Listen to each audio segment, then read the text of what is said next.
Hello and welcome to your North Nation Sports pregame show. I'm Zach Klug. I'm Spencer Pennington. We're going to be taking a look at the Class 6 District Championship matchups for this evening. That's right, Spencer, and our first matchup of the night is Francis Howell versus the Smith. Both teams are coming off of impressive victories last week, with the Spartans scoring 35 unanswered points after being down 14-0 against the 4th-ranked CBC. The Vikings, on the other hand, dominated against Hazelwood Central, winning 42-6. With both of these two teams coming off great victories, it will be interesting to see if the Vikings can carry over their offensive domination or to see if the Spartans can take it over late. Yeah, well, next up on our list is Ray-Pec at Liberty North. Eagles defeated Rockers with a late defensive stand, allowing the Eagles to run out the clock and come out on top 17-14. Yeah, and that was all due to the electrifying defense and special teams that the North had last week, which fed their offense. Their only points of the game, which came in the first half. The Eagles' Blue Swarm will be key in their matchup tonight against Ray-Pec, who is averaging 340 total yards a game. Yeah, a great contributor to their success on offense is wide receiver Luke Grimm, leading the team with 10 receiving touchdowns and 844 receiving yards on the year. In last week's game versus Park Hill, the Panthers relied a lot on number 6, Philip Fager, who had 130 rushing yards and 2 touchdowns on 23 touches. The 2-seeded Panthers took the win 24-14 over the Trojans. Yeah, not only is this the first time these two teams are seeing each other, but it is also the first time these coaches have coached against each other. Yeah, that's right, Zach. Coach Cruz and Coach Jones have played together, coached together, and now they are playing each other's teams for the district championship. This will be an exciting game to watch. Yeah, I can't wait. And now onto the District 3 championships, where the Joplin Eagles will be facing off against the Marquette Mustangs. Both teams had outstanding regular seasons, with the Eagles going undefeated and Marquette only losing one game. But these two teams have been outstanding just all year round. Yeah, Marquette Mustangs started off their postseason with a great performance against Kickoff, winning 42-7, and moving on to play Lindenburg, which they won 31-21.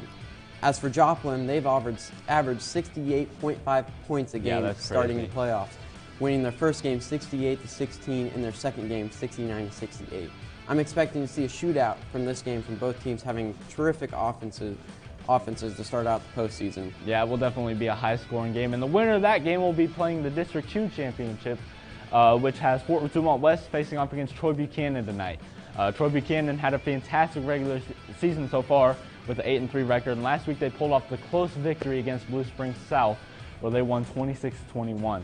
As for Fort West, they also had a great season with a 9-2 record, and they're coming off a big win against Class 6 football royalty, the Blue Springs Wildcats. Yeah, Zach, what is interesting about this game is these two teams have already played each other this season in the regular season. Fort Zumwalt West came away with the win 28-20 victory, but with both teams coming off big wins, I'm expecting to see some fireworks because this is going to be a good one. And this, no matter what happens in this game, it'll be exciting to watch. But yeah, I think all these games are going to be really close tonight. You know, really expecting some shootouts and a lot of high-scoring games. You know, most of these offenses are really powerful, you know, with a little bit of lack of defense other than Liberty North. So, you know, I'm really looking forward to see how tonight turns out. Now we're going to head on to the field with Trey and Cole. I'm Zach Klug. And I'm Spencer Pennington.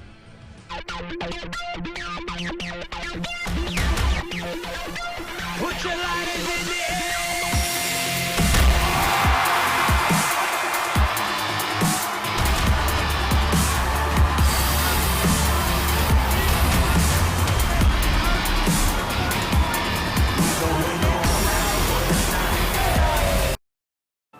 Ray-Pec High School from the Ray-Pec School District. They're 9-2 on the year, back to the playoffs after a long-awaited stint, looking to go to the semis on their hot winning streak.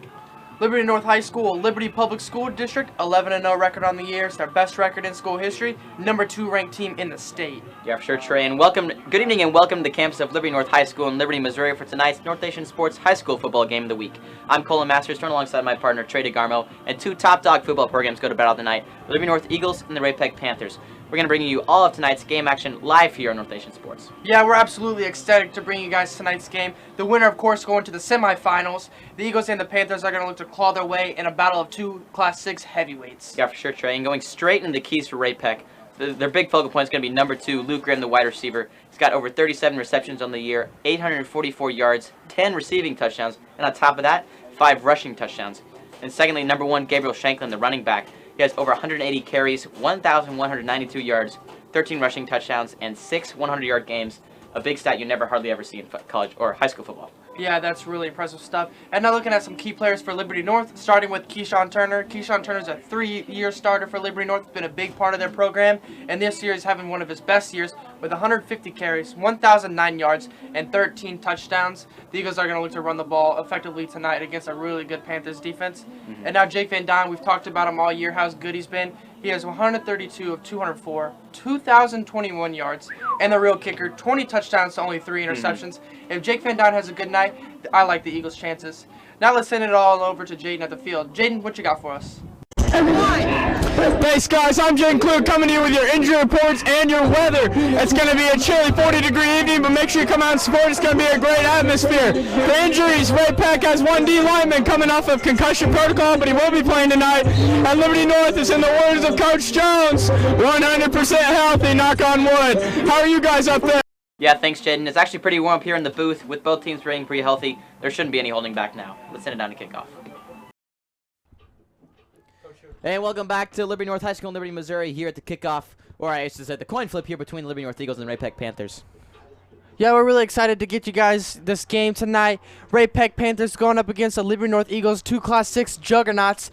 The Panthers, of course, 9-2. Eagles 11-0. It's their best record in school history. And I think this game is shaping up to possibly be one of the best of the year. No, I guarantee it, Trey. I mean, there's no reason why they're not in the district championship game. Either team having both very dominant years, finishing with at least 9 wins on both times. So it's definitely going to be an excellent matchup here tonight. Liberty North has won the toss, and they're going to defer to the second half, meaning that they will kick off here on this first drive, and then upcoming that at halftime they will receive the kick. Yep.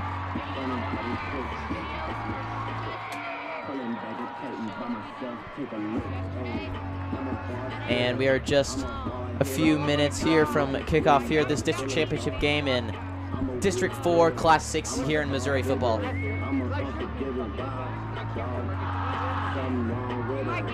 Yeah, both sidelines getting very hyped up about this game.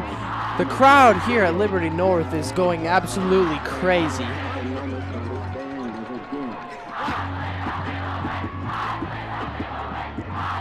Already chanting that they believe they'll win. Bold move, Cotton.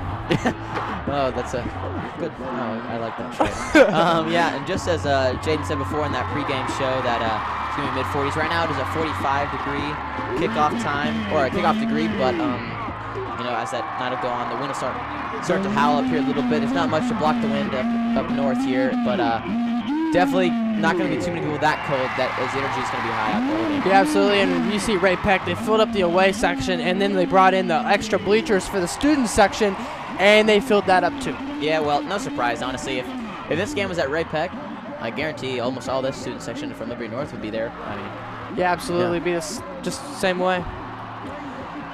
And here we go, number 19, Blake Craig, the freshman, who's been an absolute sensation all year, has gone off to kickoff now for Liberty North Eagles. And this district championship game is underway, and no surprise there. Blake Craig with a little bit of a pooch kick there as the Panthers receive it around the 20-yard line. And after a couple missed tackles, going to be finally brought down around the 42-yard line for about a 20-yard gain. Now let's look at some keys of victory, starting with Ray-Pec. Yeah, for sure, Trey. And the first one is definitely going to get the ball to the playmakers, like the likes of number 2, Luke Grimm, and number 1, Gabriel Shanklin. Secondly, they need to pressure Jake Van Dyne. So on the defensive side, they need to get after Jake Van Dyne, get him out of the pocket. He's going to make some rough throws. And lastly, they need to set the tone early. Liberty North is a big first-half team. If they can get on top of them in this first half, there's a pretty good chance they could steal this football game away from Liberty North. Yeah, it's been really tough for Liberty North getting started in the third and fourth quarters, coming out of halftime. And Liberty North's really done well in the second quarter. As we saw last week, they were a first-half team when they put up 17 points in the first quarter against Rockers and didn't score a point after that. If Ray-Pec can get some points on the board early, I think Liberty North is going to have a tough time. Yeah, for sure, Trey. They've had a difficult time in that fourth quarter, as you said. So definitely going to be a big focal point for Coach Cruz and his offense here. 2nd and 4 for the Panthers. That first run is good for about 6 yards.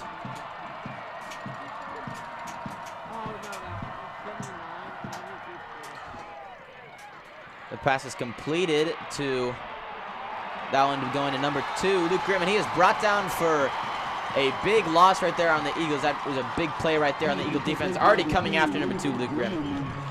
Yeah, Spencer Troyer coming up with a tackle, just hanging on his ankle. That'll bring up 3rd down and long. Great play from Spencer Troyer not to give up. And he just kind of hangs on, and no surprise with Ray-Pec already throwing the ball to Luke Grimm. He's going to be the key guy the Eagles are going to focus on, and the Eagles are no stranger to star wide receivers. We've seen the Eagles face guys like Luke Bashoner last week, Ramon Shelton, Trevor Cardell, and they held all those guys in check. So it's going to be interesting to see how much Ray-Pec goes for Ray-Pec. Yeah, sure, Trey, and we're going to bring up 3rd and 7 here with just 2 minutes past the opening kickoff. Ooh, an interesting pass right there, a little bit Mahomish, you could say, from Holly, and it'll be, depending on the spot, it should be a 1st down. And yeah, they are going to give it to him. That will move the chains. The first down for the Panthers. Yeah, he threw that just at the chains. Holly rolling out to his left, has to flip his hips, makes a really good throw on the standing receiver for the 1st down. And Ray-Pec already within striking distance early.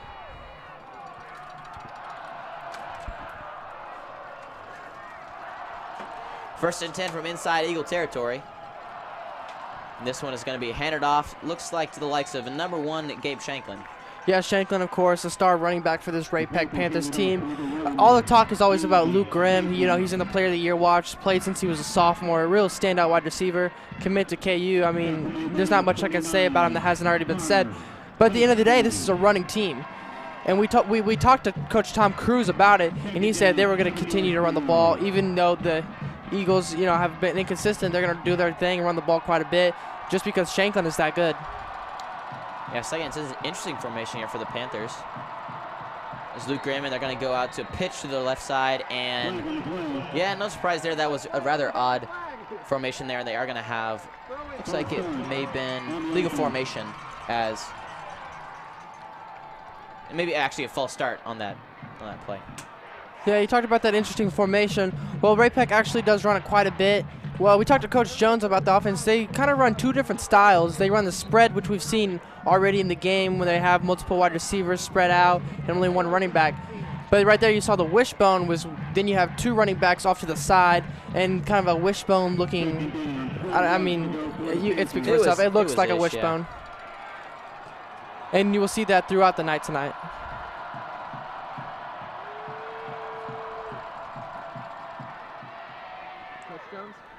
And that run from Shanklin is going to be stopped up again. Going to bring up 3rd, or actually number 2, Luke Grimm getting the carry on that one. Going to bring up 3rd and 7 here from the 45-yard line.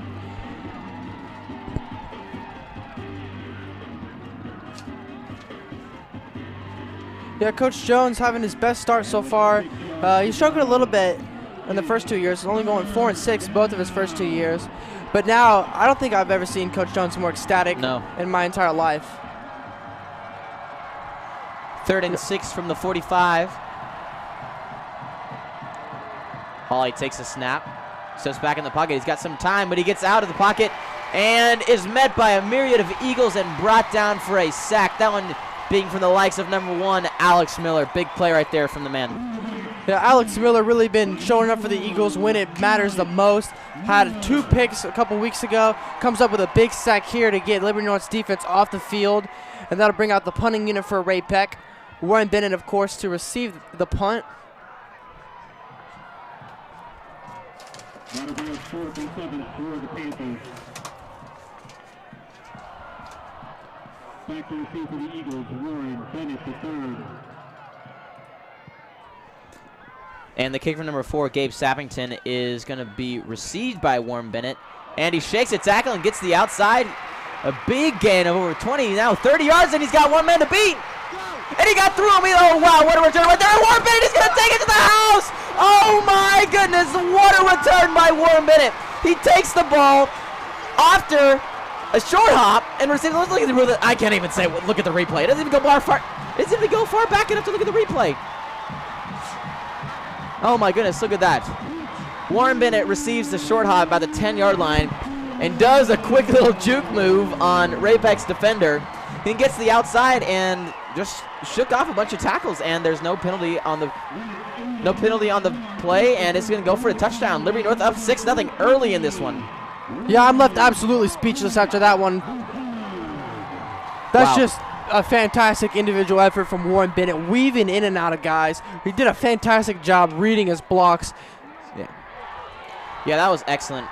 That's just veteran moves right there, and that's the first big play that I've seen actually go for a touchdown from Warren Bennett this year. He's had so many big plays that haven't gone into the scorebook as he's wanted it to, but I don't see his stats accurately reflecting how Warren Bennett plays in this football team. Yeah, he makes an impact throughout the field every single night, whether it's getting the ball on jet sweeps or getting screens, or really he's a guy that opens up the rest of the offense. He allows guys like Tyler Janess, Keyshawn, Luke Matthews to all be able to have areas where they can excel at, because the attention is drawn a lot to Warren Bennett after the great year he had last year, and he's almost become a decoy. But as we see right there, he's still absolutely capable of making huge plays. I don't think I'd be wrong to say that's almost not fair. Like, with the likes of Luke Matthews, Tyler Janess, you said already their go-to receivers, but not even mentioning Warren Bennett and then Garrett Lynn to it, it's too much. Yeah, and looking at Ray-Pec's head coach, of course, Tom Cruise. He's in his 20th year at Ray-Pec. He has a 64-24 record. You know, he's a coach that we've talked about. He's very close with Coach Jones. And in case you guys are wondering, yes, it is Tom Cruise. Yes, not Mission Impossible star, but coach of Ray-Pec. And him and Coach Jones went to school together at Northwest Missouri State. Wow, and a touchback right there from Blake Craig. I don't think I've seen one of those all year. I think that's his first touchback, and he really brought out the boot on that one. Decided not to go with that little pooch kick and decided to kick it through the end zone for a touchback. Yeah, I'm genuinely surprised. Yeah, I think I've seen one of those, but it was after a penalty, so he kicked it from, like, the other 45-yard line. Yeah. And, yeah, as we were going talking about before, Coach Cruz and Coach Jones roomed and played together at Northwest Missouri State, but then also coached with each other at many different schools, and most recently being at Ray-Pec, where Coach Cruz is the head coach, and Coach Jones just coming off a job in Arkansas, just trying to get out into the North Kansas City area. Got a job there, and it's been they've been friends ever since. Yeah, they really go way back, and both of them have some great stories to tell about each other. Oh, and a big play right there by the Iron Eagle, Garrett Lynn. What a play. That's a big sack right there starting off. Yeah, Garrett Lynn, no stranger to sacking the quarterback. Last week, had the sack to seal the deal against Rockers. As we see right here, he just makes an inside move, just beats his man, and wrestles Hawley to the ground, and that'll bring up second down and very long. Garrett Lynn with a big play.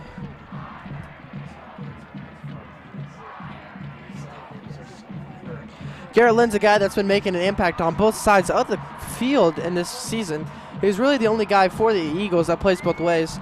Has 41 tackles and 6 sacks, along with 7 catches, 142 yards, and a touchdown. And he beats his man again. Wow. That was another. The O-line is getting destroyed on this drive right now. That was, if we can get a replay of that, that'd be outstanding, because he beat 2 of his men. He got double teamed and went right through him. Yeah, Garrett Lynn just continuing to flex his muscles. And here, let's look at a replay. As we can see, he's the DN on the left side. Right, splits the 2 defenders. That's not it gets to the quarterback. Oh, jeez. That's rough right there. That's how you know you're being physical right there. Garrett Lynn is a big man, the strongest man at Liberty North, and so having an opportunity right there to get through the O-line, through the quarterback twice in a row, big plays for the Eagle defense. Another handoff from Ray-Pec, and they will be short of even the original line of scrimmage, and will bring up 4th and long here for the Panthers. Yeah, Ray-Pec electing to go out of the shotgun and run it up the middle.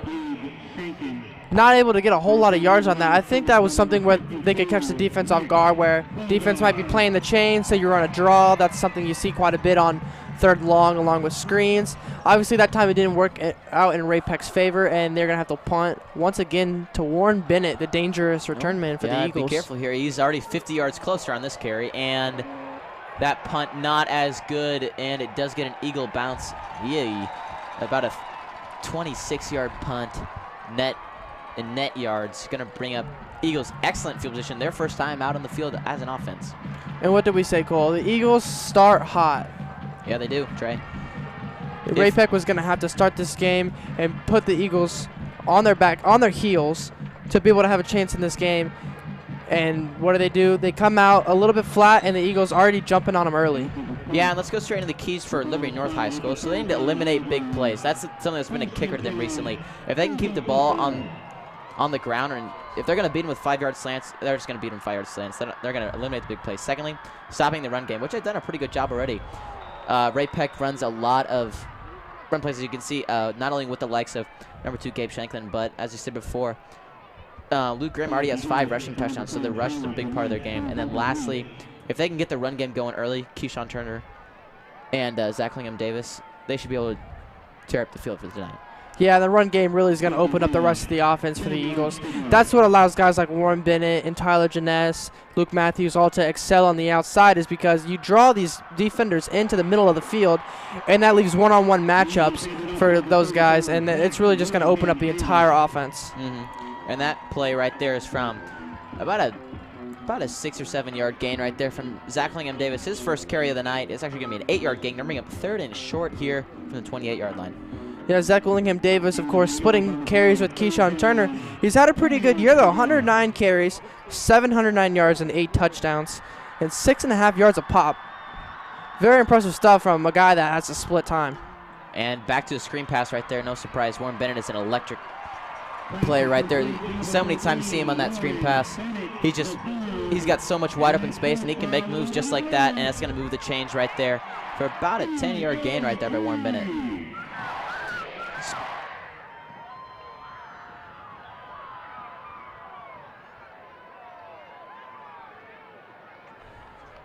First and 10, Eagle football.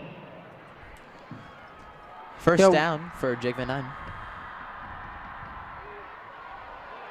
And that carry from Keyshawn Turner goes to the outside on the left side. Still waiting from a call from the official, and it is a touchdown from the middle of the field. Keyshawn Turner just getting to the outside. As you see, he's going to beat 2 defensive backs, and he doesn't even make a move. He just darts straight to the pylon, able to get in for the touchdown. Liberty North once again starting off hot. And just like that, the Eagles are up 13-0, potentially 14 after this extra point kick. And the Eagles are doing exactly what they needed to do right there. Get on the board early. Scoring in this first and second quarter are going to be huge for the Eagles.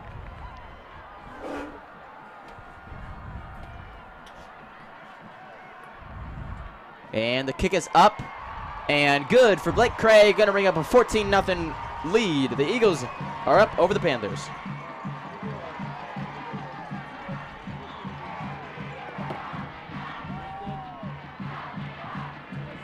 And a special thanks to Nikki's Pizza for generously feeding our student crew tonight.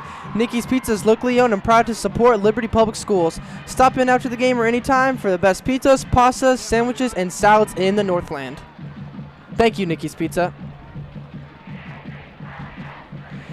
And there's the man, Keyshawn Turner, having one of the best years of his life here with the Eagles, 11-0. He's ran the ball fantastic, 150 carries for 1,009 yards, 13 touchdowns.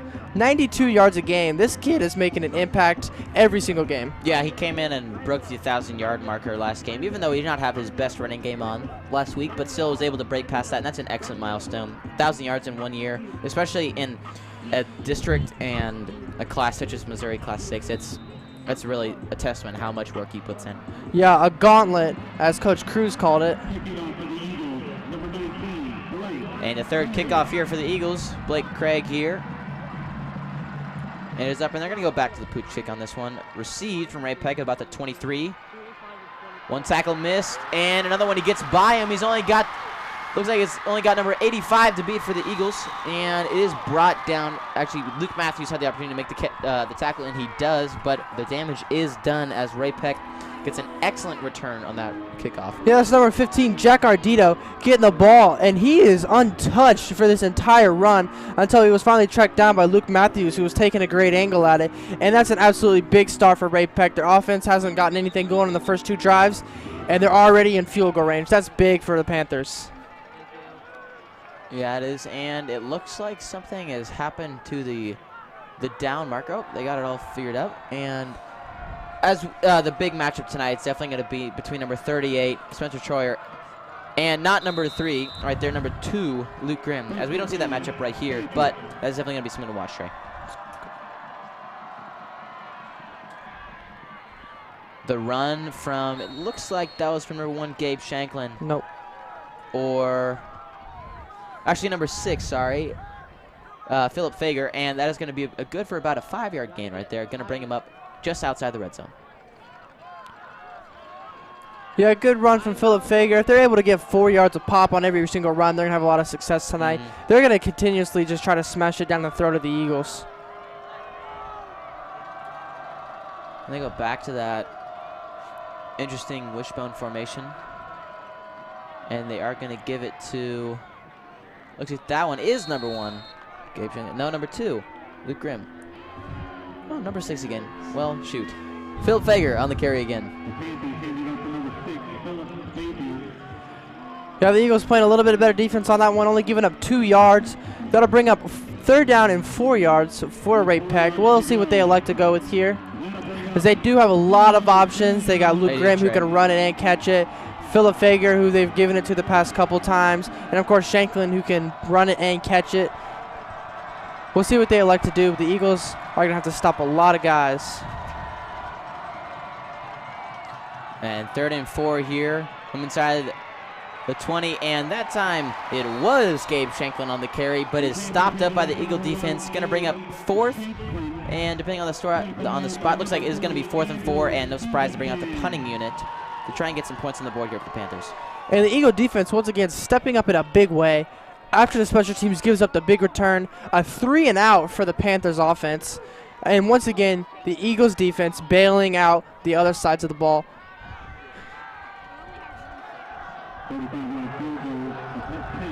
And it'll be number 4, Gabe Sappington on the kick. And they fake it. Do a fake. And it works, and wow. Gutsy move right there by Ray-Pec, but they get it to go. The placeholder, number 2, Luke Grimm, gets the carry and takes it in for a rushing touchdown. Yeah, Luke Grimm, of course, the holder for Ray-Pec. That's something that's been throughout the year, and that really leaves them. That gives them the opportunity to do a lot of fakes when you have a guy electric like that holding them. And as you see right there, he gets it, and he doesn't even look to pass. A lot of times we see guys will pass out of that, but he just runs it straight for the pylon, and he's able to get more than a first down, a touchdown, and that'll put Ray-Pec on the board. Yeah, and as you can see there, Coach Tom Cruise not holding anything back here in this district championship game. And that one is up and good as well, as the Panthers get on the board there on an unconventional fashion. 7-14, Liberty North still leads. And the silver lining for the Eagles, if they're already pulling out of their bag of tricks in the first quarter, that means that they don't know how to beat you. If they're gonna try and beat us beat Liberty North on fake field goals the whole game, obviously they're not going to be able to do that. Yeah. Yeah, and of course we talked about Coach Jones and Coach Cruz, coached together at Ray-Pec, coached together at Park Hill South, played together at Northwest Missouri State. Coach Jones being 132 and 204 in his coaching career, and Coach Cruz being 85 of 155.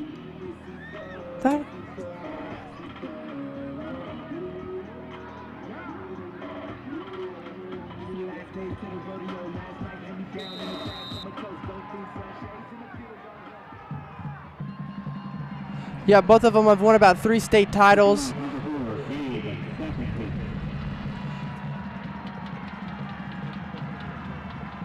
And the kickoff from Sappington is bounced right in front of Bennett as he receives this one again. But after a couple missed tackles there by the Panthers, gets about a 13-yard reception carry for. It's going to bring him up to about the 24-yard line.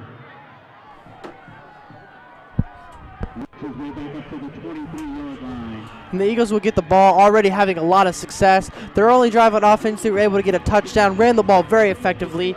So expect the Eagles to keep running the ball. I really like this style when early in the game, you continuously run the ball to try to wear the defense out. You have two backs that are continuously going to be fresh. Zach Willingham, Davis, Keyshawn, of course, splitting carries. So you keep rotating those guys. They're going to be fresher than the defense. So you're going to wear the defense out, and that's when you start running the play actions, the screens, when you get everyone from the defense in the box. And it's really going to open up the whole field for the Eagles. And a jet sweep here from Warren Bennett, and he's going to take his losses right there, not going to get beat up by the defender, but he's still going to get a good gain, about 4 yards. It's going to bring up 2nd and 6 here. It looks like we have a penalty. It'll be holding on the Eagles. That'll take them back 10 yards from the spot. That's going to be a costly one. Yeah, holding penalties on that first down, especially on a play that you get plus yardage in, is always a drive killer, especially this deep down in your own territory. That's going to bring up, on the spot of that foul, is going to bring up about 2nd and quarter of the field, or 1st and quarter of the field. Yikes. 24 yards, of course. Holding being a spot foul. It happened 4 yards behind the line of scrimmage, and that's why you see this 1st and 24 now for the Eagles. Yeah, well, after what looked like a good start to a promising drive. Yeah, it looks like they have some sort of mismatch here, and they're just going to hand it straight up the middle, bread and butter play, and it's stuffed at the line. That one looks like it went to number 44, Keyshawn Turner. He's stopped right in his tracks. Going to bring up 2nd and 24. Yeah, Zach Willingham Davis going to sub in for Keyshawn. Not much that the Eagles were really going to be able to get there. The middle of the field was just flooded by the defensive linemen for Ray-Pec. It looked like 4 or 5 guys were there for the stop. That'll bring up 2nd down, and now 25 yards for the Eagles.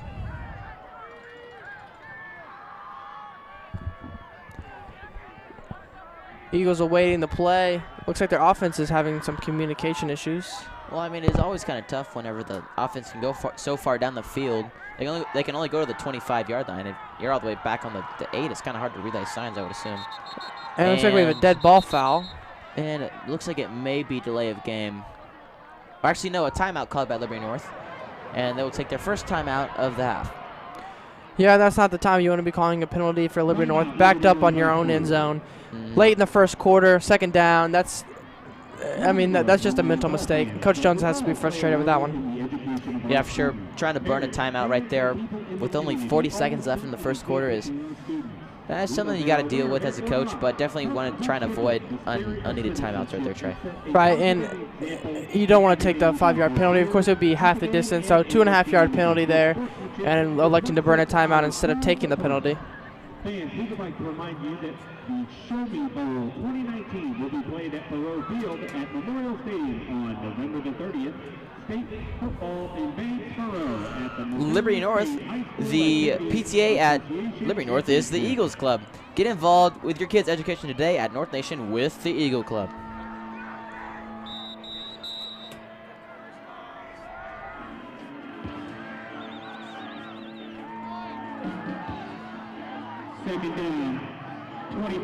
And 2nd down, 25 yards now for the Eagles as both of the teams come back onto the field. 2nd and 25 for Van Dyne in the offense.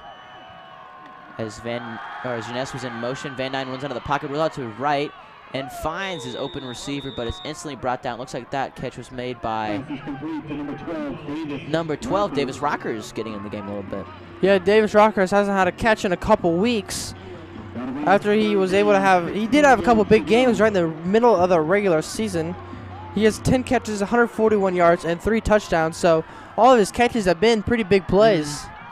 I think he played a lot against Truman and St. Joe Central. That's why we haven't seen him much on the broadcast. But nonetheless, getting some game time in here as Van Dyne tries to escape, but is brought down just 1 or 2 yards past the line of scrimmage. And that'll bring up 4th and pretty long, so they're going to bring out the punting unit, Trey. Yeah, it looked like number 90, Gerald Shield, was the Panther that got to him first. And this Panthers defense gets a lot of sacks. 21 coming into this game. That's their 22nd of the year. And Gerald Shield being one of the main guys to get to him, as that is his 8th sack on the year. And that'll bring us to the end of the first quarter. Yeah, and the score being 14-7 as Liberty North has a 1-possession lead. Shout out to our stats guy, Michael Schwalm, in the booth for giving that to us.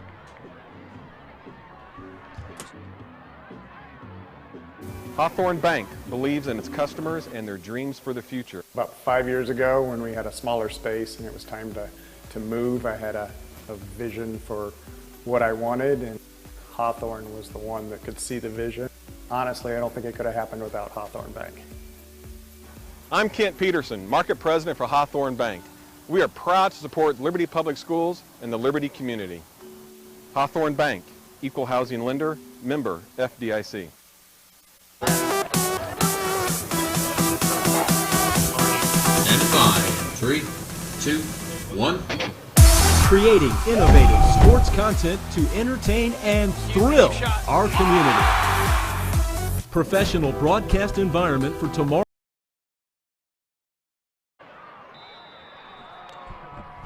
And welcome back to Liberty North here in Liberty, Missouri, as the second quarter gets underway. As you may have missed right there, Braden Presser out on the punt. Not his greatest punt, I would say. About a 30-yard net gain for Ray-Pec, and they have excellent field positioning now, starting at the Eagles' 37-yard line. You know, once again, Ray-Pec started with great field position. Last time they capitalized on it with a touchdown. We'll see if they're able to have the same result this time, starting in opponent territory. The Panther offense really hasn't been able to get anything going, of course, with the one touchdown being on a fake field goal, with Luke Grimm taking it himself and getting the touchdown. So we'll see if Panthers have a little bit more success. Holly looks like it on the fake run, but decides to throw it out to number 6, Philip Fager, and he's going to get about a 6 or 7 yard gain right there. Going to bring up second and moderate here for the Panthers. Yeah, Philip Fager running what they call the banana route from the running back position, just getting depth behind the quarterback. And the most important part of that is for the quarterback to hit him in stride so that he's able to catch the ball and do something with it afterwards. And on that one, he did hit him in stride, and they were able to pick up a nice gain of about 5 yards. Yeah, number 16, Conrad Howley, is a junior, listed in as 6'5", 200 pounds, and another handoff to Philip Fager. He gets close to the down marker, the line of gain, and the spot says he's going to be a tad short. Going to bring up third and pretty darn close to 1 here for the Panthers. And with 1 yard to go. And the Eagles have already forced 2 3 and outs. We'll see if they're able to get off the field once again on third down. Oh, and a handoff to Fager again, and he is met right at the line of scrimmage by number 1, Alex Miller. And based on the spot, it looks like that they are going to mark them short. 4th and 1 here for the Panthers, and they are kind of in some no man's land here, Trey. Yeah, I don't blame him for going for it. Alex Miller just making a fantastic play. Met Fager at the line of scrimmage and just got him to the ground, made sure he ran his feet, and was able to push the running back to keep it at 4th down and 1. And Ryan from Chicago, thank you for watching, Ryan. And handed off to Fager again. And the second effort may have gotten him. Ooh, good spot right there by the referees as they really watched that second effort. As you said, Fager ran straight into the pile and looks like he bounced around, and looks like there's a little bit of discrepancy between the officials down there, and they may be debating the spot here, Trey. Yeah, it looked like possibly Ray-Pec extended the ball after they were already tackled, just to try to get some extra yards. That may be what they're discussing, or possibly the forward progress that they granted him after the play could have been whistled dead. And they are going to give him the first down. That will move the chains. A big 4th down play right there. Liberty North side, obviously not happy. Didn't know exactly what went on there, but Liberty North is, or the opposing team is always going to be upset after that. Yeah, a big first down for Ray-Pec. That's really a confidence booster. Able to get the first down on the second effort, and that's just really wanting it more than the other team on the first down there. You're initially met, second effort's met, and then on the next effort, able to get the first down. That's a great play from Ray-Pec. Conrad up here, and it looks like they took a penalty of some sort, maybe too many men on the field. That was an interesting penalty. Didn't quite see what the official penalty was, and looks like we have quite a discrepancy down on the field. And it looks like they are gonna, Trey, I don't even know what that is. Illegal substitution. On Illegal substitution, that's what it was. And that'll be a 5-yard penalty. 1st and 15 now for Ray-Pec. Of course, with the substitution rules, if you sub in, you have to leave time for the other team to sub in, which they did not.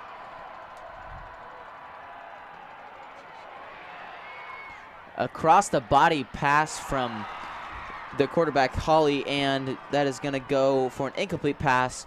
2nd and 15 coming up here for the Panthers. Looks like the pass was intended for number 6, Philip Fager, the running back. And Conrad Holly being really dangerous throw there. Throws completely across the field, across his body. And Brady Snyder with good coverage, so the pass was sailed incomplete. Now 2nd down and 15 for the Panthers.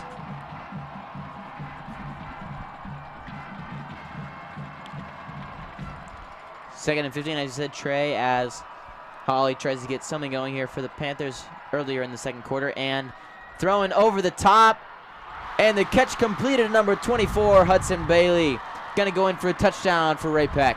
Yeah, huge touchdown for Ray-Pec here. We can see Hudson on the right-hand side, just burning Diamond Priester. That's really all I can say about it, is he just beat him off the jump, and Holly just did a great job of hitting him in stride for the easy touchdown, and that'll tie it up, pending an extra point, of course.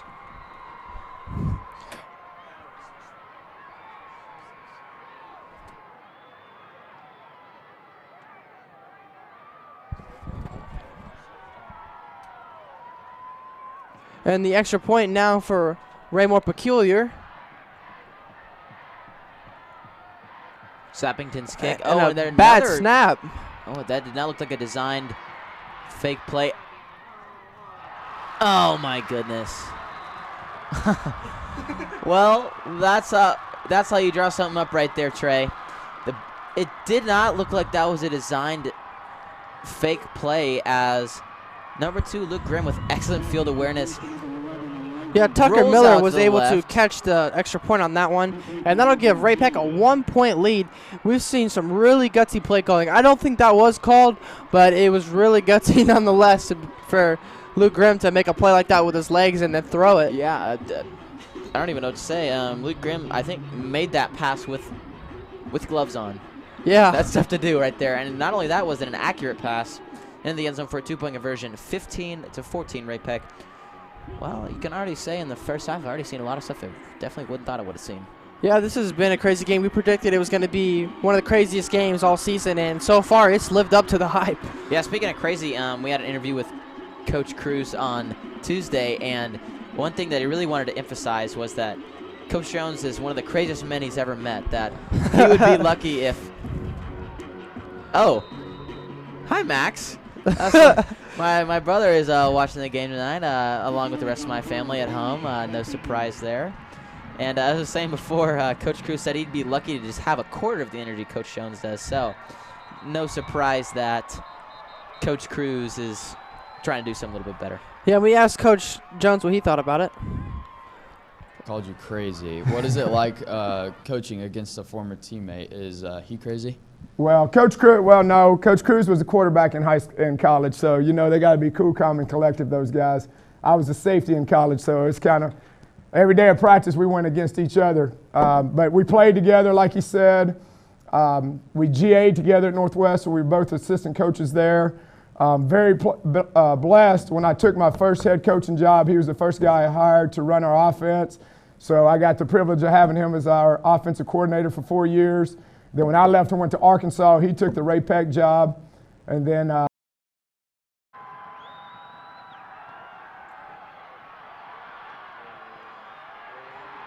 Jesus. It was only like a 1-yard sack, though. Yeah, welcome back from that video. That was looked like number 99, Ethan George, on the sack on that one. You guys just missed it. Jake Van Dyne was rolling out of the pocket, and Ethan George, the defensive lineman from Ray-Pec, just threw him onto the turf, literally. And only a 1-yard sack, but I think Van Dyne was feeling that a little bit. Yeah, and sorry for the technical difficulties. A little bit something wrong with the V-Mix in the truck. And so we are back now. Van Dyne has got plenty of time, but throws off his back foot to Luke Matthews, and no way he made that catch. Oh, that would have been one heck of a catch right there, Trey. And it looks like the back judge is going to say that he bobbled it on the ground, and Van Dyne was hit big right there. Yeah, let's watch the replay. And not able to tell from that angle. It looked like he did catch it, but he certainly did bobble it. Yeah, that's one thing that is an advantage of college and NFL. They got a bunch of cameras, but something that definitely don't have here at high school is it's one play, one view is going to be it. And look, we have Jack Crispin watching. Thank you, Jack, for tuning into the game. Yeah, former KNET producer. Yeah. Of our daily show. Always glad to see alumni check in and watch the game. Yeah, and Luke Matthews was pleading his case to the referee after that. Was really thinking that he caught it. Of course, I don't think we can really say for sure, Cole. I think the referee probably has a better view than we do. Yeah, and it looked like he came down. He may have had possession, but as he went to the ground, it's always so hard to try and keep possession of that football right there. It bobbed around a little bit, and there's probably an okay chance that hit the turf, bounced up, and based on the bounce of the ball, the referee was able to say, yep, that was probably an incomplete pass. Yeah, and it was really a great throw from Jake Van Dyne. He had a safety that was coming over to help, and the corner that was trailing, and threw it right in between those guys, and a beautiful throw right in the breadbasket of Luke Matthews. And he just wasn't quite able to make the catch, even though he thinks he did. As we see the Ray-Pec cheerleaders on the other side of the field, cheerleading to the Ray-Pec student section. It's always great to see the away team show up in big numbers and have their cheerleading team get the other crowd hyped up. And it looks like the teams will take the field once again. And as the play clock starts to run again, Liberty North has 3rd and 11 here. A big play already. 8 minutes to go here in the second quarter. Yeah, Van Dyne dropping back, and looks like we had a timeout. And well, Liberty North just called a timeout, so it has to be Ray-Pec. And we'll have a false start on the Eagles. That'll push them back another 5 yards. I did not see the false start. I don't know if you did, but that will back them up 5 yards. And now we go from 3rd down long to 3rd down and very long, with the penalty setting them back to 3rd down and 16 yards. Yeah, that's going to be a rough one to come back now from Trey. 3rd and 16, especially way deep in your own territory. Definitely have to be a little bit careful here. Yeah, absolutely. Van Dyne scrambles around, rolls out to his right now, throws off his back foot, and throws it to Tyler Janess, but he is instantly met by a bunch of Panthers and is going to be way short of the line to get. Yeah, and the Panthers are now getting really hyped up. Van Dyne throwing on the run, just having to find whatever receiver he can, and that guy was Tyler Janess. And Ray-Pec defense just looking very solid off of that drive. And as we see Van Dyne getting chased down, making a nice throw, but not able to get the first down with the Eagles. 4th down and 12, Braden Presser and the punting unit will come out.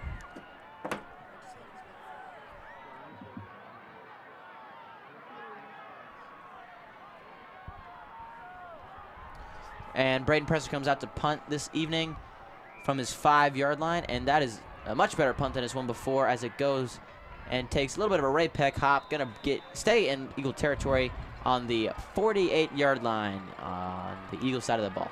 Ray-Pec so far in this game winning the field position battle. Yeah, for sure, Trey. But both of their touchdowns coming off of really gutsy plays. Had 4th down and 1 that they got, eventually scored a touchdown that drive, had a fake field goal that they scored the touchdown on. So we'll see what kind of trickery Ray-Pec pulls out on this drive.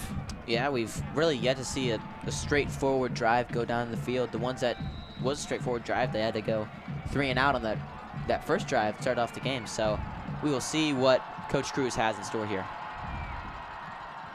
Looks like Shanklin trying to bounce around some guys. Oh, and he does bounce around and gets much more than a gain than we thought at the beginning. Instead of getting, it looked like to be stopping at the line, but instead gets a first down and some more for about a 16-yard gain right there from Shanklin. Yeah, and here's a replay. Shanklin just bouncing outside. Alex Miller not able to make the tackle. Brady Snyder not able to make the tackle. And then he does a great job of keeping his head forward and being able to truck the 2 defenders and get the extra couple yards. That'll bring up first down for the Panthers at the Eagle 32-yard line. Or 33-yard line, I should say. The snap from Holly, and they're going to go right back to the run game, back to Shanklin, and he just mows down the Eagle defense again, this time for about an 8-yard gain. Going to bring up 2nd and 2 from just outside the red zone. It looks like Chase Jones subbing in for the Eagles.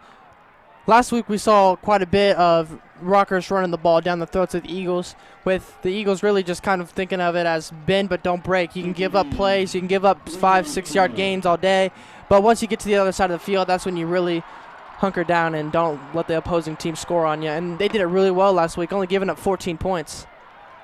And they're going to hand the ball off again, and that run game is really working well from that one to Philip Fager. Getting way deep in the red zone for another first down for the Panthers.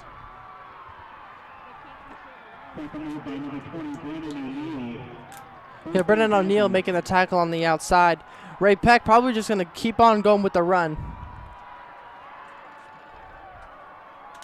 As we said, this is a traditionally running team. As much as we talk about, you know, how good Conrad Hawley has been this year and Luke Grimm, they will run the ball, and they'll run the ball early and often. The snap from Hawley, and no surprise, back on the run.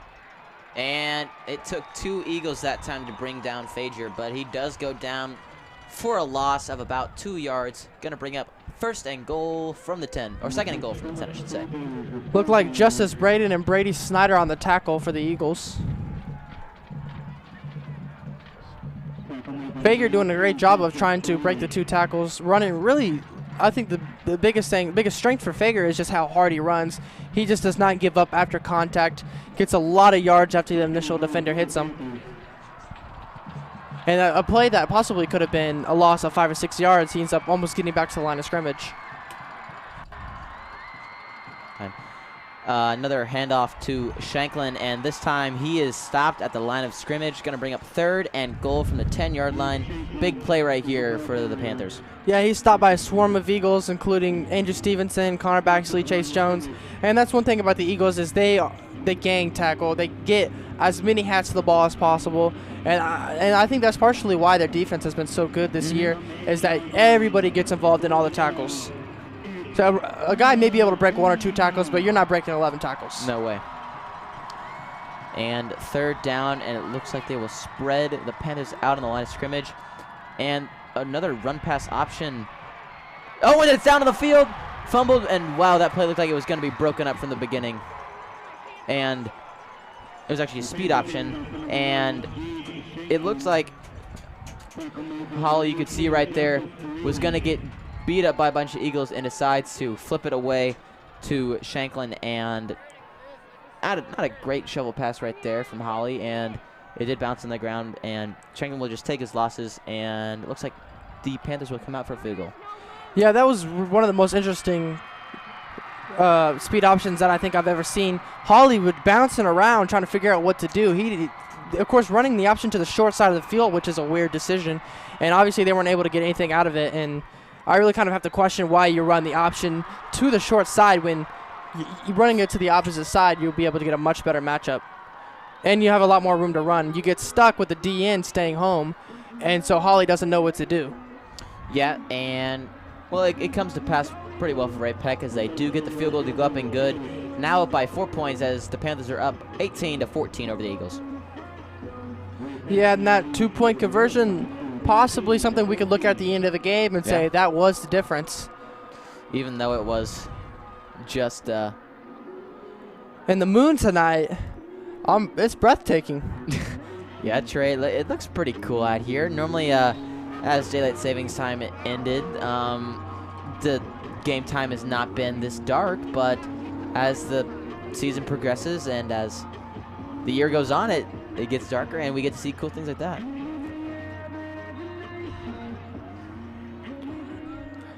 Yeah, I'm not gonna lie, daylight savings has thrown me off quite a bit. Getting dark at about 6 o'clock, that's weird. I mean, well, we've only lived it for like 17 years, Trey, so. Yeah, well, I'll never get used to it. Well, it happens. So don't judge me, okay? And the kickoff from Sappington is gonna go way through the end zone. Gonna clear almost through the back of the end zone, and will be a touchback and the Eagles will start their drive once again on the 20-yard line.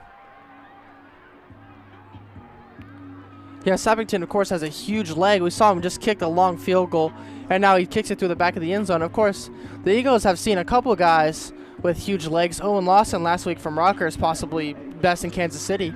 Yeah. I believe it was a 48-yard field goal that won Rockhurst the game against Lee Summit from Owen Lawson. But of course, the Eagles beating Rockhurst last week 17-14. As you can see, Sappington, no slouch there through the back of the end zone for an easy touchback. Yep. Snap from Van Dyne. They're going to do another quick screen out to Bennett. And I don't know about that decision by Warren Bennett, as based on forward progress, he's going to get out to the 13-yard line. Yeah, Eagles running what they call the now screen, where Warren Bennett just stops, waits for the ball, and that's a play where the defense, they have to react very quickly. They have to get to the ball, and that's exactly what they did, and they're able to stop Liberty North way behind the line of scrimmage. 2nd down and 18 down for the Eagles. Yeah, and it looked like Warren he bobbled it a little bit there, so not much you can do. But still an interesting play right there by the Eagles, as it's going to bring up 2nd and 18, but then another run by Keyshawn Turner, and will bring up 3rd and long for the Eagles coming out here.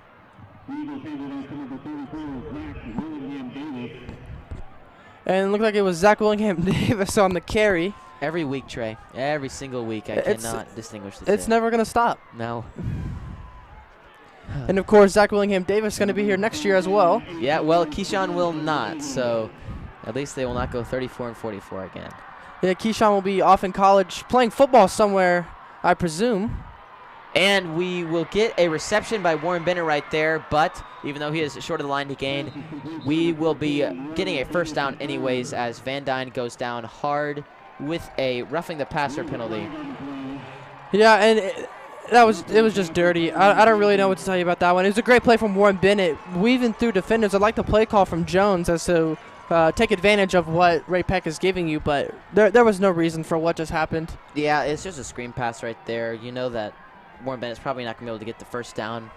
3rd and 18 is a long way to go on a screen pass, but as that does help out the Eagles, it is 15 yards from the end of the run. Yep. And so they're going to go from up an easy 3 and out to now on the Now they're at the 40-yard line. On the edge of scoring again. 40 on the 40-yard line. 1st and 10 from Eagle territory. Yeah, and it's mental mistakes like that in a game like this that are going to cost you.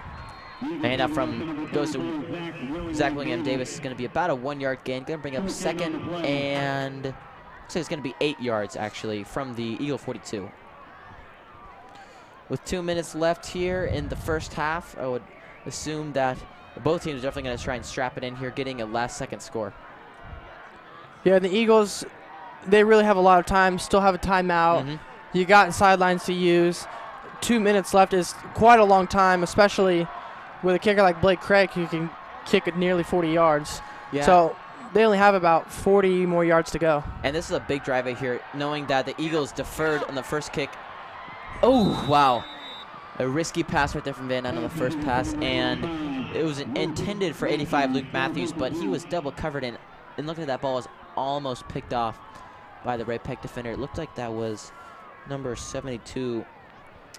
Actually, excuse me. Number 15. Number 15. Jack Ardito. Yeah, he was almost able to come up with the pick, and that's passes like that we have not seen very much from Van Dyne this year. Only 3 interceptions. Yeah, I was saying earlier, this is a big drive right here for the Eagles because they deferred during the coin flip. They won the coin flip, and so they deferred to the second half. So they can score here. They can get back-to-back scores if it works out here for the Eagles. And a reception by Tyler Janess, and he is going to get the first down with the dive at the end. As the chains will move, the clock will stop momentarily. 1:26 left to go as the Eagles get into Panther territory as the clock starts to wind down here in the first half. All right, now's where you're going to start to get this sense of urgency from the Eagles. You got to pick it up, get the play calls in quick, and it looks like they are just kind of standing waiting for the play call. But if you're able to get big plays in a drive like this, that's when you don't really have to hurry that much, especially a team that can make big plays like the Eagles. And an easy reception right there, number 4, the Iron Eagle, Garrett Land, as he gets a huge gain. 33 yards on the catch, and then they have to move the chains again, so the clock will stop at 1:01. And here's a replay.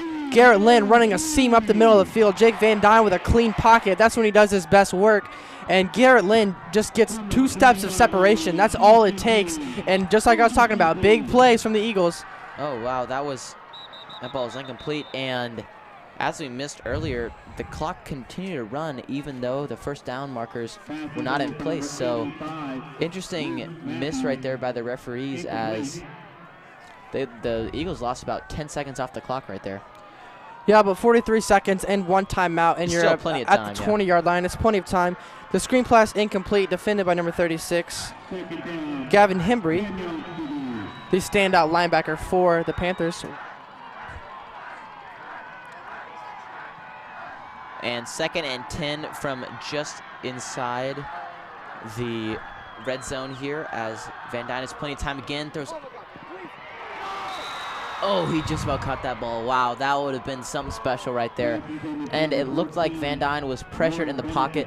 As we see that, Van Dyne got time, but quickly runs out of time and hits the back of the Ray-Pec defender, number 8, Jackson Hilsebeck, and Warren Bennett almost made the catch off his back. Yeah, that would have been a special play from Van Dyne and Bennett. Van Dyne, of course, throwing from a little bit of a sidearm position, trying to make a throw off of his back foot, sidearm with a defender in his face.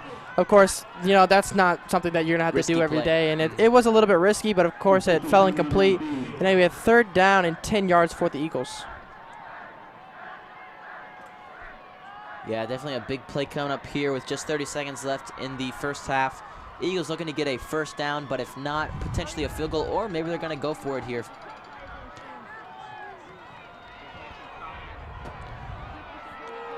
Parents, the PTA at Liberty North is the Eagle Club. Make sure to continue to support Liberty North by joining the Eagle Club.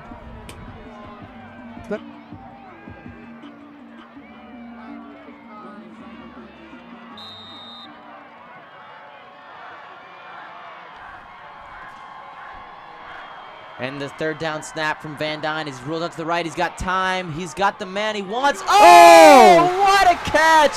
What a catch from Luke Matthews in the corner of the end zone. Wow.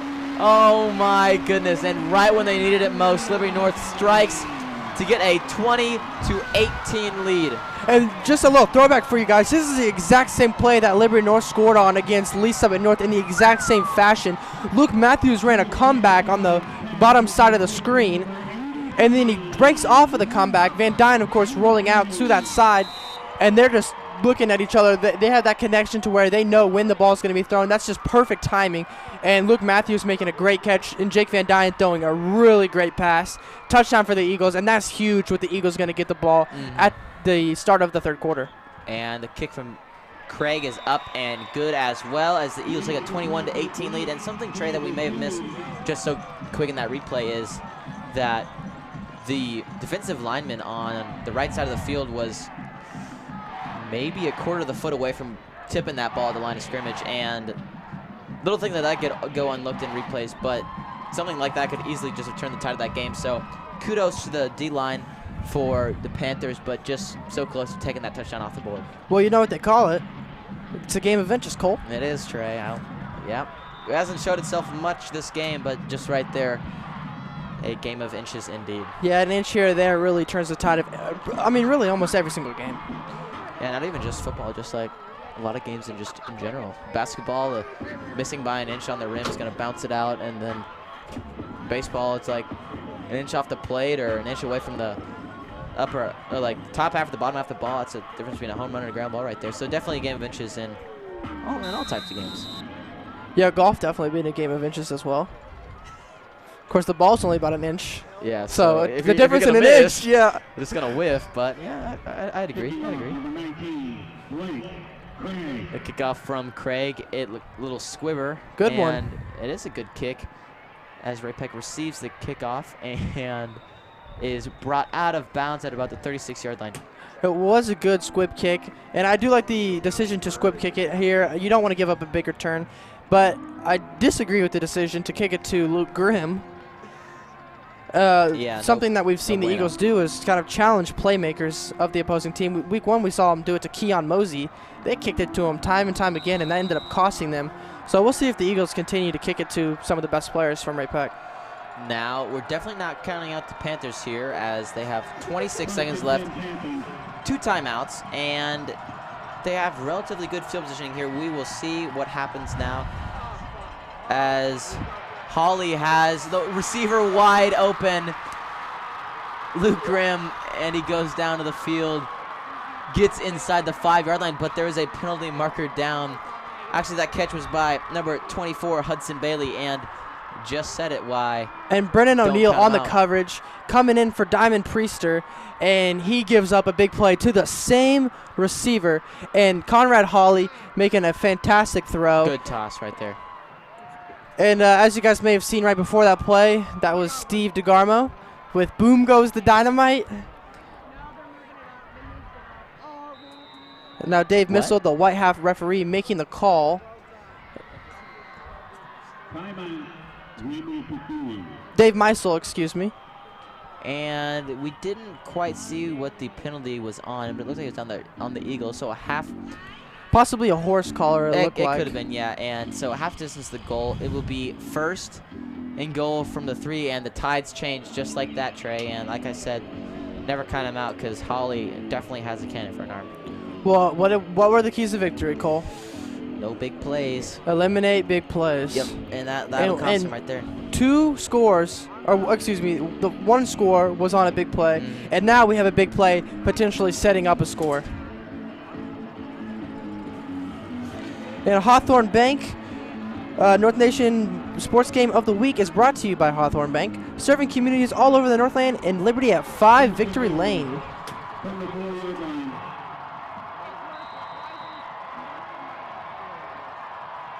And Ray-Pec with the goal line play. This is a huge time in the game. 16 seconds left, and Ray-Pec met by a myriad of Eagles right there, and no surprise, they have to spend their last timeout. 10 seconds left, and that was a huge play right there by the Eagles. Not only was it a run play as the clock runs, but a huge play, huge stop by the Iron Eagle number 4, Garrett Lynn, make another big play on defense. He's making plays all over the field, and that's going to be for a 7-yard loss. So not only does it take them farther away from the end zone, it wastes some time, and it wastes their last time out. So potentially only 1 or 2 more plays for the end of the half. If the Eagle defense can really bear down here, that would be outstanding for their chance of winning. Well, Coach Cruz was prepared to give up a timeout. Yeah. He knew when he was running the ball, you only had 14 seconds left. He knew that he was going to have to give up a timeout if you don't get in the end zone. And now what you're looking at for Ray-Pec, you have 12 seconds left. You potentially have 2 pass plays. If you get one of them off quickly, but the thing about him is, you either catch the touchdown, or you go out of bounds. You either catch it out of bounds, or you get rid of the ball. Yep. And potentially only 1 more play if this next play isn't quick, with that 1 more play being a field goal. And the pass from Hawley, he's got time. He looks to the corner of the end zone, and it is just out of reach of the Panther defender. It looked like that one is number 11. Or actually, excuse me, number 6, Philip Fager. Yeah, Connor Baxley on the coverage. Fager was trying to get to the corner of the end zone. He was running out, and was just not quite able to make the throw from the all the way across the field was Hawley. And that'll bring up the field goal unit for Ray-Pec once again. Yeah, 3rd and goal, 6 seconds left. They would still have if they had the time allotted, they would still have time to go run another play, but knowing that they're only down 3, going into halftime where Liberty North is going to get the ball, definitely going to go for the field goal here. Number 4, Sappington, coming back out on the field, try and kick this field goal to tie it up. And it is up, and Sappington splits the uprights as the no time runs out the clock. Interesting right there. So it will still be 6 seconds left for Liberty North as the score is now tied 21. Yeah, Philip Sappington, of course, being Gabe Sappington being a standout for Ray-Pec. The kicker was 2nd team all-district last year. He's perfect so far in this game. Of course, he hasn't had any chances at extra point, or he had the 1 chance at extra point where he was not even able to kick it. And interesting, Trey, that I said before, that 2-point conversion potentially coming back to bite him, and here it is. That's the difference between a 20 and a 21 score for Ray-Pec. So going into halftime, most likely tied instead of down by 1 point. But still, as the clock does run a little bit now, they took a little bit off the clock. Interesting to see what the clock officials are doing here. 2.5 seconds left in the half, and so it looks like there could be two ways this could go down. I would assume that Liberty North is not going to try. It depends on who they kick it to, honestly. If they kick it out of the end zone, they're just going to take it and kneel it, take it to the half. But if they put the ball in play, I would not be surprised if Warren Bennett tried to take it to the house here. Yeah, if you're the Eagles, you absolutely returning this. You only have 2.5 seconds left. Your offense, if you get the ball, is not. If they're even able to get on offense, they're just going to take a knee. So this is your one chance to make a big play before the half.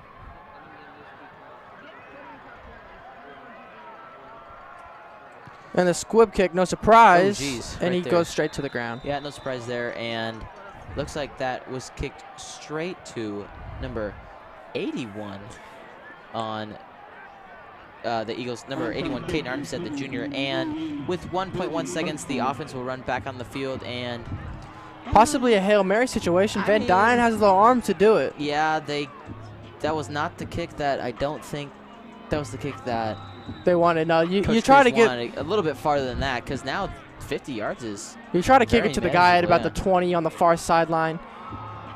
And well, it looks like Coach Jones is just gonna like to just take it to the half, I guess.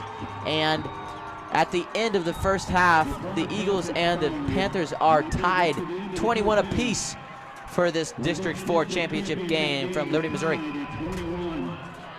Yeah, this has been the game that I think we all expected, tied 21-21, and this has been a great game. The halftime of your district championship starts now. Hawthorne Bank believes in its customers and their dreams for the future. About 5 years ago, when we had a smaller space and it was time to move, I had a vision for what I wanted, and Hawthorne was the one that could see the vision. Honestly, I don't think it could have happened without Hawthorne Bank. I'm Kent Peterson, Market President for Hawthorne Bank. We are proud to support Liberty Public Schools and the Liberty community. Hawthorne Bank, Equal Housing Lender, member FDIC. And 5, 3, 2, 1. Creating innovative sports content to entertain and thrill our community. Professional broadcast environment for tomorrow's television professionals. And professional service for our district partners and its stakeholders. Niles Media Group. Excellence today. Innovation tomorrow. Exceptional service always. Hawthorne Bank believes in its customers and their dreams for the future. About 5 years ago, when we had a smaller space and it was time to move, I had a vision for what I wanted, and Hawthorne was the one that could see the vision. Honestly, I don't think it could have happened without Hawthorne Bank. I'm Kent Peterson, Market President for Hawthorne Bank. We are proud to support Liberty Public Schools and the Liberty community. Hawthorne Bank, Equal Housing Lender, member FDIC. Try to win the game right here. Carroll to the foul. Run it inside, and UCO wins this ball game. Queuing up the shot, absolutely gorgeous on the strike. Here comes the tying run. There's a strike.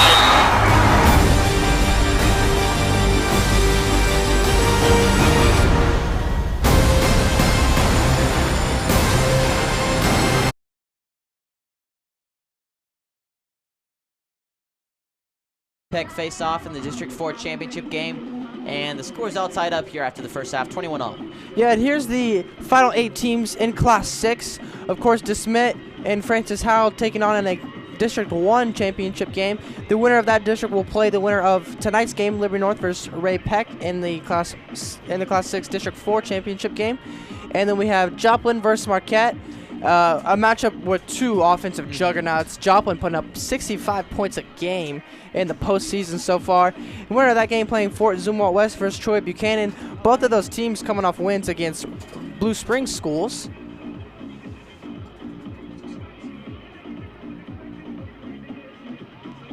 And let's take a look at some of the replays from the first half. And this was the first return by Warren Bennett right there, as you can see, just making defenders miss and only had one man to beat, and it looks like it was the kicker, and fault to him there. That's a rough play to make as a kicker, knowing that you don't have to make a lot of plays, but Warren Bennett just take it to the half, or take it to the house, I should say, for the first touchdown. And this one, a reception from Hudson Bailey, one of Ray-Pec's first touchdowns. Big play right there for the Panthers to get him in. And then, of course, that last touchdown before the half for the Eagles to Luke Matthews. And then this being the second touchdown, Keyshawn Turner run on the left side of the field, barely gets the pylon to get that touchdown to go in. Yeah, and on this one, Luke Grimm with the fake field goal, just taking it to the house himself. And that was really kind of a turning point in the game. It was Liberty North's up 14-0. And next thing you know, it's 14-7. Ray-Pec's got some momentum, and they score the next touchdown, get the 2-point conversion, and then it's 15-14. Ray-Pec had a lot of momentum. Yeah, and for everyone who's interested, we just have recently received information that DeSmet is over Francis Howell by a score of 14-3 at the half. By Neil Diamond, released in 1969. In a 2007 interview, Diamond stated the inspiration for this song was John F. Kennedy's daughter. And we will be back after just a while. Let's take a look at these messages. November 15th marks the day that two longtime friends meet for the first time on the field as opposing head coaches. I'm the head football coach here at Ray-Warren Peculiar High School. The first time I met Coach Jones was I was a junior in college. We played on the same football team at Northwest Missouri State University. We coached together at Northwest. Long story short, we've become great friends throughout the years. It's kind of crazy that it's taken this long to happen, but yeah, this is the first time the two of us have been on opposite sides of the sideline. I'm so happy for the success that he has, and you could just tell that he was going to be a great coach. And I'm very proud of what he's done. You know, you can't argue with the success that Liberty North's had this year. They are, when I look at them, they are a complete football team. They're good on defense. They're good on offense. Their special team's good. I watch them play. They remind me of us. I think that this game has the build-up that it could be a really good football game. Really looking forward to is, number one, just being across the field from him. I've always admired the way he coaches and the way he treats his kids and the kids, how they play for him. I think that is, he's done an awesome job. Either way, we know a good team's moving forward, so I wish him nothing but the best. Having him as a coach, it's nice. He's like probably the only players coach I've ever had. We can go out on the field and we can play with like a swagger on our shoulders, like chip on our shoulders, stuff like that, and kind of find yourself, and he'll let you be who you want to be. For the team, Coach Jones has really helped us just buy in and play for each other more, which has been something we've struggled with in past years. Like, it's kind of been me, and now I feel like we talk about being we over me, and now I feel like we've done that more this year than we ever have before. If anything, all it does is it amplifies it a little bit more, because I think this will be the first time we've ever coached against each other, so we're both very excited, because it's, you know, when you beat a team, when you respect the other coach, it's a different view than you're trying to beat someone because you dislike them. So nothing but ultimate respect, but his mindset will be the same as mine at 7:05 when that ball goes in the air for 48 minutes. We're competitors. It'll be a great atmosphere. This community, the school, the student body has really, really embraced the new stadium out there and what the team is doing. And like I told him, it'll be a great atmosphere for district championship, state quarterfinal game, and that's what high school football is all about. Interview with Coach Jones, Coach Cruz. You can see the relationship there as the halftime show continues to go on. Let's take a listen here to Liberty North's Screaming Eagle Marching Band.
And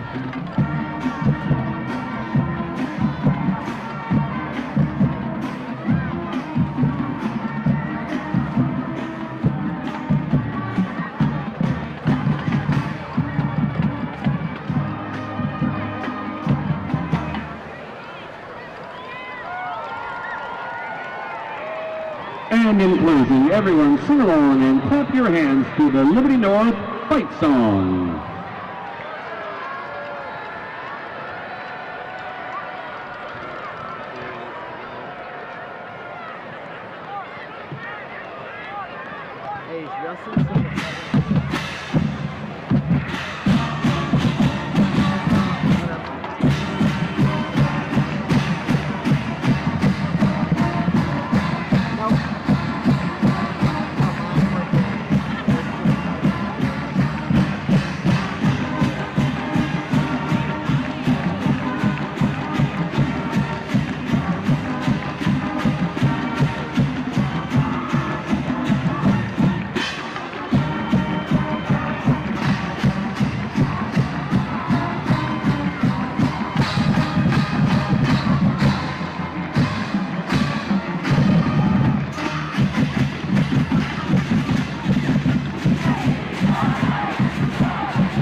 Recently, a record number 25 Liberty North band members earned all district. Yeah, and thank you to the band.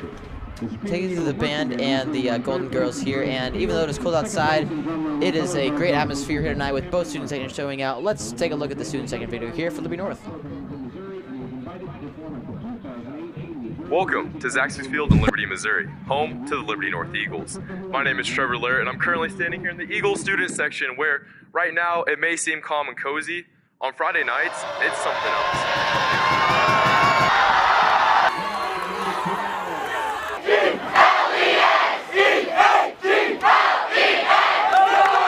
The student section is important because, like, I feel like they give us energy. If we score something and there was no student section, like, we would be like, okay, we scored, but like, it's just, you don't feel that, like, you know what I'm saying? But when everyone's cheering, like, screaming, jumping around, you hear the bleachers, you're just like, man, you just want to keep going. They're like motivation if you think about it, because like, you want to do good for them. I feel like it kind of throws the other team off their game, hearing them yell, get crazy, and I feel like we feed off their energy. Well, I think it just makes school spirit and like makes a fun atmosphere. Them to come out and support us and like give us this energy to play harder makes me like, I feel like we're just more successful as a team. You get more adrenaline going, you get the blood going, you know, almost makes them play better just because they feel like everybody's like behind their back. Really helps like the players, either it's football, softball, volleyball, soccer, basketball. It really like helps them get hyped and play better, in my opinion. We've kind of just marketed to different people. You know, we've utilized the student section account on Twitter. We've done the themes early in the week, kind of have a routine so people would know when to come. We got the freshmen to come there, you know, it's a big class, so they all come. And overall, we just marketed to different people instead of just one group. So now it's just everybody's coming, having a good time. Having more of a fan base around you and students that you all know, screaming for you and stuff like that, it really helps. So just creating more pride and having a big crowd out there really helps the players. What have we done to change or make the student section better? I think for one, we've got reps in each grade now, so we've got like responsible people who are going to be at the games that are going to be loud in each grade that like the senior guys can communicate to and get their grades loud, so it's like more of a unit. So I would say that's what we do. The Twitter is at the Navy LNHS.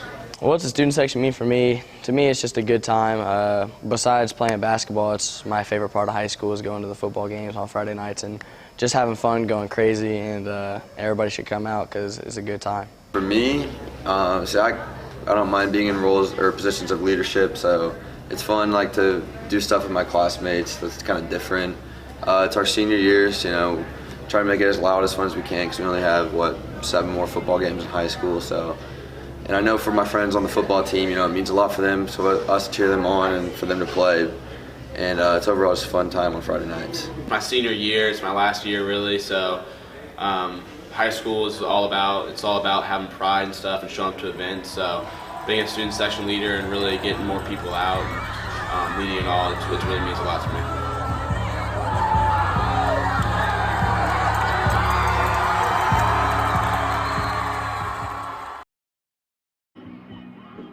Here as Liberty North take on Ray-Pec, and we'd like to thank our sponsor, Nikki's Pizza. Special thanks to Nikki's for generously feeding our student crew tonight. Nikki's Pizza is locally owned and proud support of Liberty Public Schools. Stop in after the game or anytime for the best pizzas, pastas, sandwiches, and salad in the Northland. Also, an excellent place to watch a sports game. Yeah, absolutely. They have the TVs up all around the restaurant, and the atmosphere at Nikki's Pizza is pretty cool.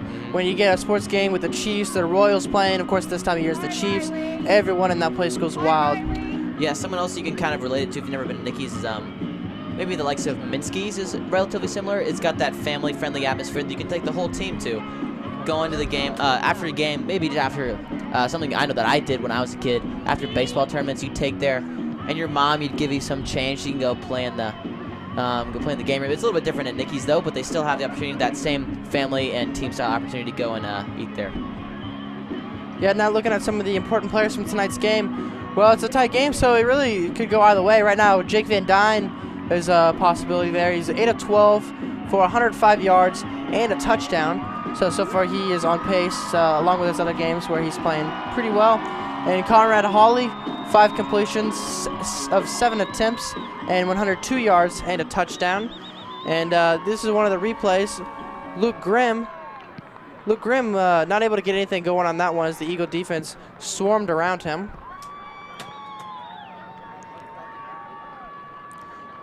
Well, another potential player we could definitely look at is Conrad Hawley for Ray-Pec. He's basically got the same numbers for Van Dyne. His completion percentage is a little bit higher, but Van Dyne is a little bit more passes. But they rounded out the same number of yards, 105, 102, and then a touchdown apiece. But going into the actual playmakers of the team, Warren Bennett has had an excellent game. He's got 23 yards and a touchdown catch, or a touchdown run, I should say. And then also for Ray-Pec, we have Shanklin got a touchdown there. Actually, it was number 24. Hudson Bailey had a good catch right there, and he's got a bunch of yards for him as well. So yeah, he had 2 of the big catches for them. He did, and so as that game progresses, I assume that Bailey has well over 75 yards of receiving. So as the game progresses, depending on who wins and who really shines out in the second half, we will definitely have your player of the game later as the clock hits 0. Yeah, and one of the great things I think Ray-Pec's doing right now is they're using Luke Grimm as a little bit of a decoy. And what I mean by that is the Eagles have been shading their safeties to the side of Luke Grimm, and they already have a corner that's manned up on him. So what they're doing is why you see Hudson Bailey able to get so wide open is they get one-on-one matchups for these other guys, and they're able to just beat their guys. So Hudson Bailey 2 times on streak routes was able to just beat his man. And then we also saw an out route where you had a one-on-one matchup, and then you have a couple guys crossing and a quarterback not able to make it to the receiver. And easy completions that way just by using other receivers as main guys in your offense and using Luke Grimm as a decoy. For Trey, a lot of different opportunities for both Ray-Pec and Liberty North's offense here. A lot of different potential players that can get a lot of plays made. So defenses are always going to have to stay on their toes for both sides of the ball.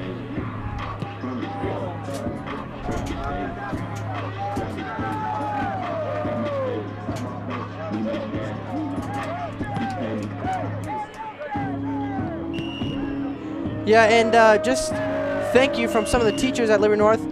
Dom, Self, Billin, and it's really great to see the teachers. And I do hear a lot of times when teachers will tell me that they're watching the broadcast, and we really do appreciate it, guys. Yeah, and also Ms. Hustoff was on that list as well. The graphic did go away before we could see it. Yeah. But, yeah, always appreciating the Liberty North High School faculty. Try to be humble as I can doing these broadcasts. It is an awesome opportunity for us to get up here, but it is always appreciated whenever staff and other employees of the school can just always be complimentary of our broadcast. Is an outstanding job. Yeah, there is a lot of work being put into these.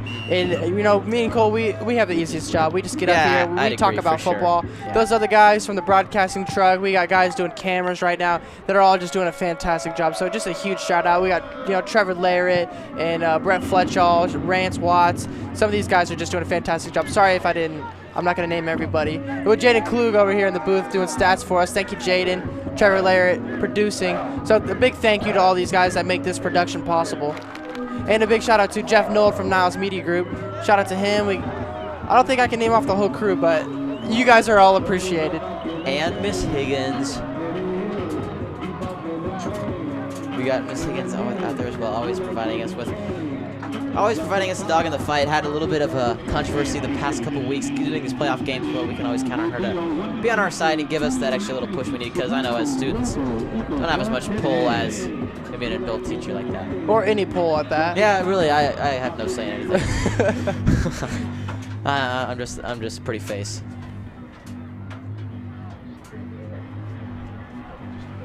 And once again, from Liberty, Missouri, the Liberty North Eagles 11-0 on the year versus the Ray-Pec Panthers that are 9-2. But the records don't mean anything at this point. It's playoff football, 21-21 at the end of the half. Yeah, absolutely. Once you get to November and December, everybody is 0-0 every single game. Doesn't matter what you've done, where you came from, what you think you can do. It matters what you do on the field, in between these lines, in these 48 minutes that you have to play. And this is where heroes are made. There for sure, Trey. And as the halftime clock winds down, number 4, Gabe Sappington got out in the field to kick for Ray-Pec as the second half of the District 4 championship game is underway.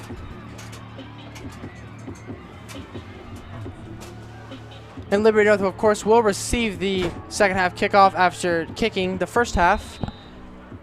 And honestly, Trey, at this point, it's a tie game, so going in this game, basically get 0-0 again. Just a restart of the game almost. Yeah, I don't think this outcome from the first half is really surprising to anybody. I think it was going to be a close game, and you knew that people were going to come through in big situations, and we've seen a lot of guys make big plays in that first half, and that intensity level is going to get revved up to 11 here in the second half. For sure. As potentially one of these teams will go home tonight, and their season will be done. Yeah, there's no ties in football, so. Well, then there's not really ties in playoffs in any sport. Well, you got me there. That kick right there from Sappington almost went to the upright. So you can see the boot on that guy as the Eagles come out to the field led by number 16, Jake Van Dyne. And something interesting to note on the field, Garrett Lynn, not much of an offensive player as of late, does an outstanding job on the defensive side. And coming in, he's going to be filling in that H-back role that Tyler Jeunesse has been playing mostly throughout the year. But Garrett Lynn in the game as they hand off to Keyshawn Turner. He gets about a 5 or 6 yard gain. Good way to start off the half for the Eagles. Yeah, and if you look at the bottom of your screen, Garrett Lynn made a really nice block in the second level. That's a great job. You know, coaches always say, and they will stress the importance of blocking through the whistle. Not blocking to the whistle, not giving up on the guy. And when you block through the whistle, that gives your running back opportunities to make plays after you get past the initial defenders. And Keyshawn Turner was able to pick up 7 yards purely because of some great blocks up front, and Garrett Lynn making a great block on the sideline. Yeah, 2nd and 3 for Van Dyne here as he hands it off again to Keyshawn Turner. He gets the first down and some more. Looks like it's going to be about a 4 yard gain. Going to move the chains for the Eagles. Their first down in the second half. And this is what the Eagles missed in the first half. They weren't able to really ever get the run game going.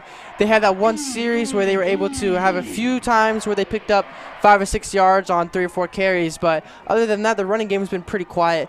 And if they're able to get their workhorse, Keyshawn Turner, going in the second half, they're going to have a great chance. And their offense is going to move the ball very consistently. Yeah, just 30 seconds into the second half here. The Eagles have already completed their first part of the drive, completed first down, and this time a pitch to Keyshawn Turner, and he is met very well by number 36, Gavin Hembry. Here's our North Nation replay. We have 36, Gavin Hembry, the outside linebacker. He was just kind of touched by Luke Matthews, and Warren Bennett was not able to get out to him. A little bit of a miscommunication on who they're supposed to be blocking, and that led to a big loss for the Eagles. Looks like we have second down at about 17 yards. Yeah, second and long here for the Eagles. Still nothing to be really disappointed about as they hand it off again to Keyshawn Turner.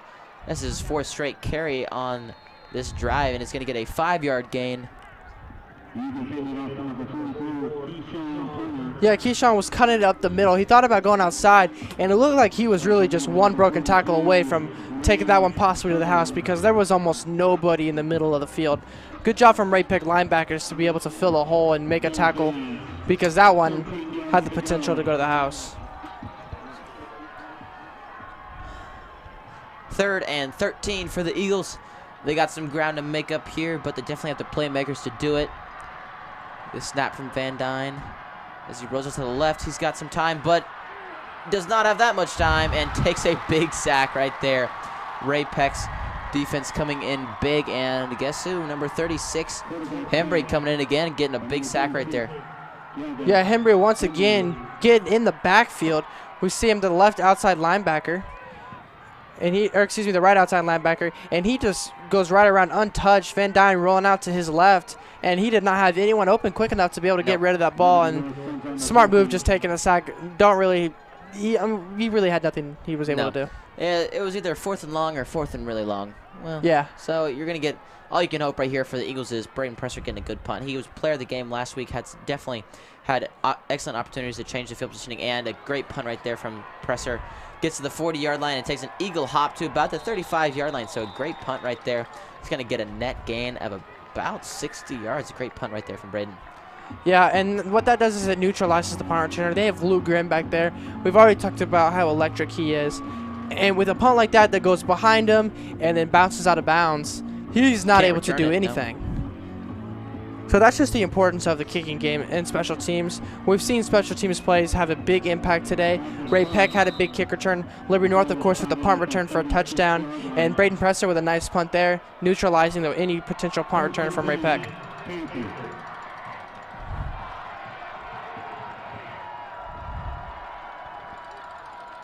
Snap from Holly, and they're going to hand it off to number 1, Gabe Shanklin, I should say. And they'll be stopped right about the line of scrimmage, actually for about a 2 or 3 yard gain. Going to bring up 2nd and 7 here for the Panthers. Yeah, Panthers just running up right up the middle, and a swarm of Eagles making the tackle. They did a great job on that one, getting 11 hats to the ball, with Chase Jones being the initial defender making the play.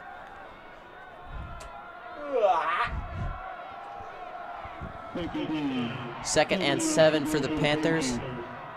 Holly snap. He rolls out to the right. He's got plenty of time. He's got all the time in the world, and that could potentially be intentional grounding. It looked like he had a couple guys that were about 8 yards away, but none of them were even headed in that area, so it looks like they are going to Let's take a look at that replay real quick, and as you can see, if we get that pulled up relatively soon, and they are going to call intentional grounding, you can see that Holly is right in the middle of the tackle box, and from where I was looking at, he almost threw that under the track of the football field, and I just don't really know about that one, Trey. Yeah, that's something that I think could have been called either way. You had a couple guys that were 7-8 yards away from where the ball was thrown, and here we have a replay. That's a play from 2 plays ago.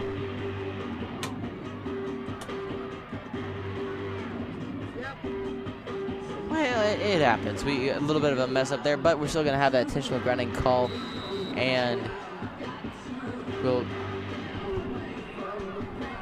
that definitely could have gone either way. Holly was just kind of bouncing around in the pocket. It looked almost like Peyton Manning the way he was jumping around, and just do a sidearm. He did have. It looked like 2 guys were bunched up on the left sideline, but neither of them were even looking, and they were about 10 yards away from where the throw was. And Trey, actually, I think they're going to call that an eligible man downfield because they did not lose. Didn't lose it down. So I mean, we could see that as well, and that will bring up. That was 2nd and 12, but the completed pass will bring up 3rd and 3 from the 44-yard line, or the 43-yard line, excuse me. Yeah, so they got us on both of that one, not intentional grounding. And here's a replay. Holly having all day in the pocket, and Shanklin just making a nice catch on the slant. That'll bring up 3rd down and short for Ray-Pec at about midfield.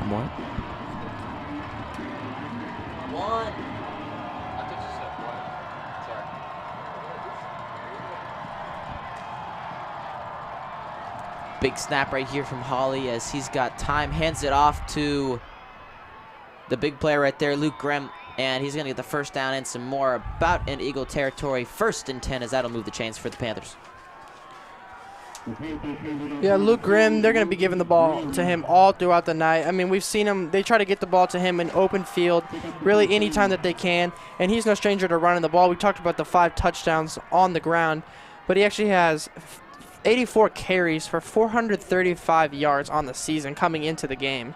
And that's part of why he has 137 all-purpose yards per game, is because they're just giving him the ball wherever they can, whether it's running the ball, punt returning, kick returning, receiving. He's a kid that just does it everywhere. And speaking of Luke Grimm, this time he is met by a swarm of Eagles, and looked like the ball may have came loose, but did not. Actually, and we'll look at this replay here. Grimm stopped up at the line. The Eagles are making a case for a loose ball, but is not going to come up to prevail, and it's going to be with forward progress, 2nd and 14. And Luke Grimm just running the ISO, trying to get something going up the middle, and a swarm of Eagles are meeting him behind the line of scrimmage. Really good run defense from the Eagles. 2nd and 14. Holly rolls out to the right. He's got time, and he's got the open receiver, but looks like he stepped out of bounds before the catch was made with that 1 foot in bounds. So will be out of bounds, and the intended receiver, it looked like it was number 2, Luke Grimm again. It's going to bring up 3rd and long. It was actually number 3, Peyton Ball, on the outside. Smith and Troyer on the coverage, and he ran the comeback route. Holly just not able to make the throw to him on the sideline. It looked like it was just a little bit too far out of bounds, so Ball was not able to bring it in. Ball, one of the main receivers on this team. It's 12 catches, 192 yards coming into the game. Holly has got nowhere to go in the pocket and is taken on for a huge loss. 4th and super long for the Panthers, and they have no choice here but to punt the football away. Yeah, here's a replay. Here's Spencer Troyer covering Luke Grimm, of course, on that one. And it looked like Justice Braden, Nick Bogart, Garrett Lynn, all combined effort on that sack. And that's just Eagle football right there. As many guys as you can getting to the quarterback. And now we got 4th down and very long, so the punting unit will come out for Ray-Pec. And there's about 5.5 minutes left in the second, in this 3rd quarter, and that ball was almost blocked on that punt right there. And we saw that last week as Austin Haas got a blocked punt, not able to come through right there. And that punt right there from number 4, Gabe Sappington, was a good one, as it takes a Panther hop to get down to about the 10-yard line. Rough field positioning for the Eagles, but they have definitely done a lot more with a lot less this year. Yeah, Warren Bennett electing to let the ball just roll right on by him, and it took a pretty generous Ray-Pec bounce. And it looks like they have the ball at about the 11-yard line. So far in this game, Ray-Pec has really been winning the field position battle. Seems like Liberty North's been backed up in their own end zone quite often tonight. And that is shown on the scoreboard here, as Liberty North did not score until the last seconds of the 2nd quarter, but scored almost all their points in that 1st quarter, as we were saying. They are a very first-half team. Yeah, it's going to be interesting now with Liberty North. They're used to leading by quite a bit at the half, so maybe taking their foot off the pedals, for, once you get into the second half. But now, locked in a match with 2 heavyweights, I mean, your foot has to be full throttle. That carry, it looks like it went to Keyshawn Turner, and it went for about a 3-yard gain.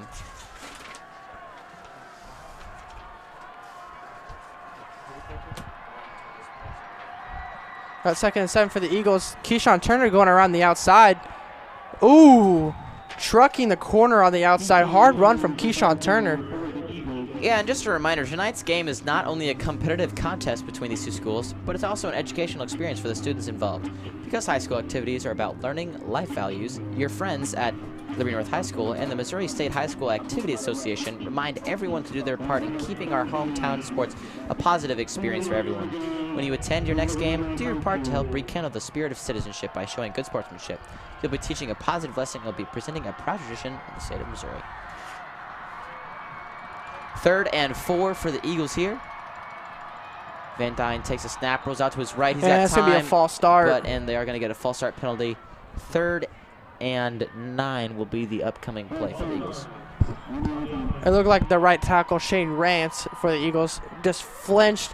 And, of course, if you're on the offensive line, flinching is going to be enough almost every time. And this O-line for Liberty North's really been good all year. I mean, Not many really false starts at all. Yeah, they've protected Van Dyne very well. I mean, that's really the reason that, Keyshawn Turner and all these playmakers for the Eagles are able to do what they do, is because this offensive line is so good. I mean, Coach Jones called them the unsung heroes. The offensive line, I think, as little attention as they're getting, that means they're doing a good job. The more attention an O-line gets, that means the worse they're doing. And not a great time to mention the O-line right there, as Van Dyne gets hit with a big sack. Oh, and it looks like Van Dyne is down a little bit.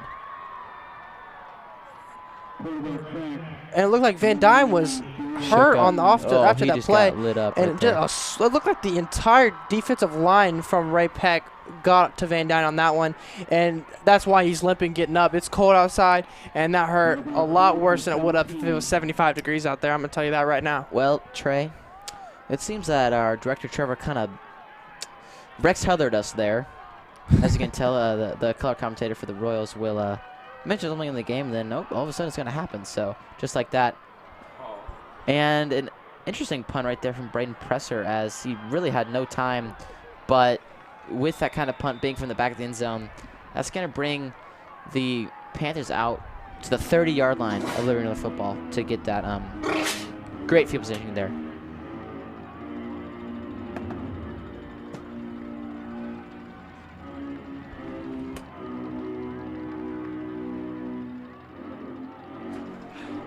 And it looks like Ray-Pec has a little bit of momentum. We got about 3 minutes left in this third quarter. Tie ball game. And the offense has been relatively quiet so far in the second half, with neither team getting on the board. And the Panthers, starting out with good field position, are already in striking distance. Wow, another big play right there from Gabe Shanklin. He's going to get about a 9-yard gain. Going to bring up second and short on that good carry right there. Going to bring it about to the 25-yard line. Yeah, and this is about the time where the Eagle defense has to step up. They've done it all year, and I think they're going to just keep asking them to step up. Yeah, the offense is not really doing their part that much in this game, but you can only expect so much out of a powerful offense like Liberty North. Every once in a while, they're going to have their off days. Yeah, and they struggled a little bit the past couple weeks, of course, scoring the 17 points in the first quarter last week. But since then, I've only scored 7 offensive points Shanklin, in the past 2 another games. Carry, but there is some dirty laundry out on the field. It will potentially be a hold and it is going to be a hold on the Panthers that will take them back. It is a spot foul. So potentially second and probably around 13 based on the spot. And that's almost a drive killer. It is Shanklin right looked like there. he had a really good run going, and they had a drive that was very promising.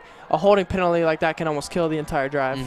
And just like that, the Panthers go from almost first and goal from inside the 10 to second and 13 from the 36, and that's just a rough sequence of events right there for the Panthers. They are now going to have to try and pull one out here.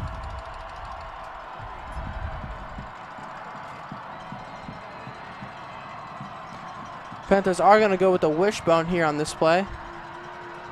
Just about 2 minutes to go before the third quarter expires. Holly, pass is batted down right at the line of scrimmage, and once again the Iron Eagle making plays out there. Number 4, Garrett Lynn, batting the ball down to the line of scrimmage. We can see that replay right there, just off the D line, and boom, just stick his hands right in the air. His right hand gets up and he blocks that ball. Easy money for the Iron Eagle. 3rd and 13 here. Yeah, Coach Bowling, the defensive line coach for the Eagles, always stressing if you're not able to get the quarterback and you see him throwing the ball, you get your hands up. And that's the first thing you do. You see NFL players like J.J. Watt, who's really kind of made it famous. And that's able to, number 1, you're able to throw off passing lanes. And number 2, if you get a hand on the ball, the play is dead. And Garrett Lynn just did a great job of getting his hand up. Holly on the pass, and no one is there, and wow. Ray-Pec had the opportunity of a lifetime right there. And it looked like a penalty. Yeah, and it doesn't look like anything is on the field right here. Ineligible man downfield. Wow. Ew, Panthers catching not the break right there. They had all the opportunity in the world to score on that drive, and now it's going to bring up 4th and 13, and I think they're just way too far away. For a field goal opportunity is possible. That's almost a 50-yard field goal, but they're going to bring out the punting unit instead. Not a bad idea here. And, of course, Sablin has a great leg, so look for him to pin the ball within the 20-yard line. That's what he's going to be going for. And the Eagles, it looks like the Eagles are going to call a timeout. They do not have quite everyone off the field. And that's a risky one. That sucks right there for the Eagles. That's a costly because timeout to have to use. I bet you, Trey, that timeout comes up to bite him right there. Now, interesting to think about, as we would like to remind you that Nikki's Pizza is an excellent sponsor of our tonight's game tonight, as they generously sponsored us with. Yeah, Nikki's Pizza generously sponsoring us with food tonight, feeding our student crew. So huge shout out to Nikki's Pizza. Make sure to visit them in Liberty after the game or whenever you guys have a chance for the best pizzas, pastas, sandwiches, and salads in the Northland.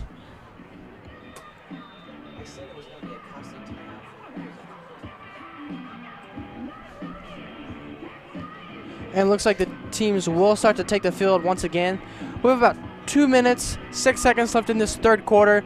We are locked at 21 apiece from the Panthers and the Eagles. In this game, the emotions are going to continue to creep up, and the pressure is going to continue to get bigger. The heat of the moment is absolutely going to be a factor as we get later in this game. And you know what? I would not be surprised if they did a fake punt here. They had plenty of opportunity, but instead do a little bit of like a shank punt. And, well, just how they drew it up, right in depth inside the 5-yard line. And I don't think that Sappington could have placed that any better right there. Yeah, and now the story for the Eagles offense is going to be how healthy is Van Dyne. He did come off the field a little bit limpy. That's the first sign of injury we've seen of Jake all year. And this is the prime time they're going to need him right now. Pinned way deep inside their own territory. 2 minutes left in the third quarter. They definitely need to get some points on the board. Yeah, and the Eagles offensive line, the past couple of drives have been giving up quite a few sacks after they played very well in the first half. And it's going to be huge, and it's going to just be an absolute key thing for the Eagles offensive line to play well and protect Jake. The Eagles aren't going to be able to do anything without stellar play from their offensive line. And just like that, it looks like the handoff was to number 44, Keyshawn Turner, and based on forward progress, they're going to give him a 2-yard gain. It's going to bring up 2nd and 12 from the 3. The Eagles offense is going to have to figure something out. Yeah, we cannot, or Liberty North cannot have another 3-and-out punt from the end zone again, as that did not turn out very well the last drive. And we will see what the Eagles will figure out to do here on this 2nd and 12 play.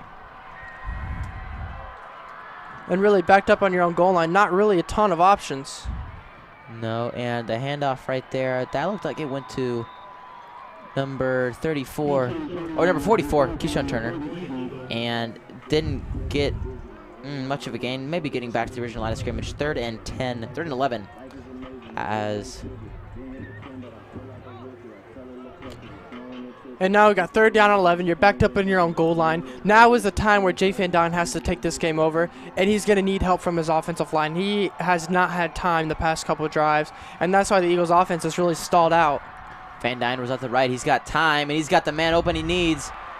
Oh, Luke Matthews making quite a play right there, and the Ray-Pec defender right there. It looked like it was number 15, or actually, no, sorry, number 22, Martwin Grant Cootie. All he had to do was try and, as you can see him right there, all he had to do was tackle Matthews or get him out of bounds so he doesn't get that first down, but instead Matthews, being as shifty as he is, gets that first down, moves the chains, and gets out of bounds so that clock stops. Liberty North's got plenty of time to get a play together. Yeah, that's the Eagles' go-to play on 3rd down at about 10 yards. Luke Matthews running the comeback on the right side, and he just runs a beautiful route. That's probably Luke Matthews, as fast as he is. His strength is probably his routes. He runs beautiful routes. He has great feet, and he just runs a great comeback, and he's able to catch the ball and get the first down, and that's absolutely huge for the Eagles' offense.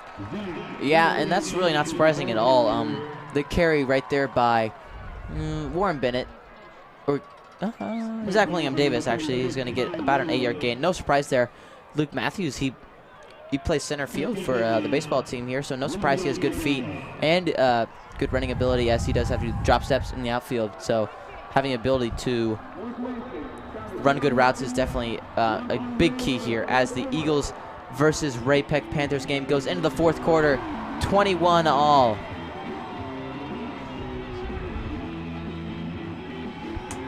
Hawthorne Bank believes in its customers and their dreams for the future. About 5 years ago, when we had a smaller space and it was time to move, I had a vision for what I wanted, and Hawthorne was the one that could see the vision.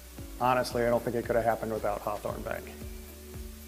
I'm Kent Peterson, Market President for Hawthorne Bank. We are proud to support Liberty Public Schools and the Liberty community. Hawthorne Bank, Equal Housing Lender, member FDIC. And 5, 3, 2, 1. Creating innovative sports content to entertain and thrill our community. Professional broadcast environment for tomorrow's television professionals. And professional service for our district partners and its stakeholders. Niles Media.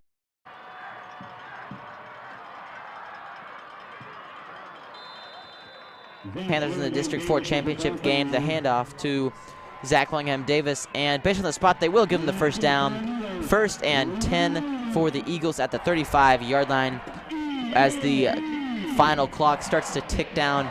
11.5 minutes left in this game. It's still anyone's game here. Yeah, absolutely. And taking a look at the Suburban Conference Gold, this was, of course, Ray-Pec's conference, and they actually won the conference. And it's the first time in a few years that they had won it. Of course, Park Hill, Blue Springs, Lee Summit North, a lot of people will call this the hardest conference in the entire Kansas City area. Jet sweep to Warren Bennett. He takes it back to the other side. Oh, my goodness. Look at how electric Warren Bennett is right there. He goes, gets the handoff to the right side, comes back up the middle, and then kicks it back out to the left side. As you look at this replay here, the jet sweep designed to go to the right side, but his field awareness, Warren Bennett's so good. He gets it around a myriad of Panther defenders and ends up getting the first down as well. Yeah, in this drive so far, even if they're not able to capitalize on where they're at now, it was huge for the Eagles. This is going to flip field position back. Eagles so far in the second half have just been pinned on their own goal line and not really able to spread the field out like they would like to. And now you get to midfield, and the options are pretty much endless for this offense that has a trillion playmakers, it seems like. Right on the 50-yard line, they are set up well here as the play clock ticks down, but Van Dyne gets the pass or the snap off. Back out to Keyshawn Turner. Ooh. A big stiff arm right there by the man, and he will stay inbounds but get a 9-yard gain. Keyshawn Turner out here making plays once again. Yeah, that was really just a great run from Keyshawn Turner. He had some room on the left side and just a huge stiff arm. That'll get him to 2nd down and 3 yards.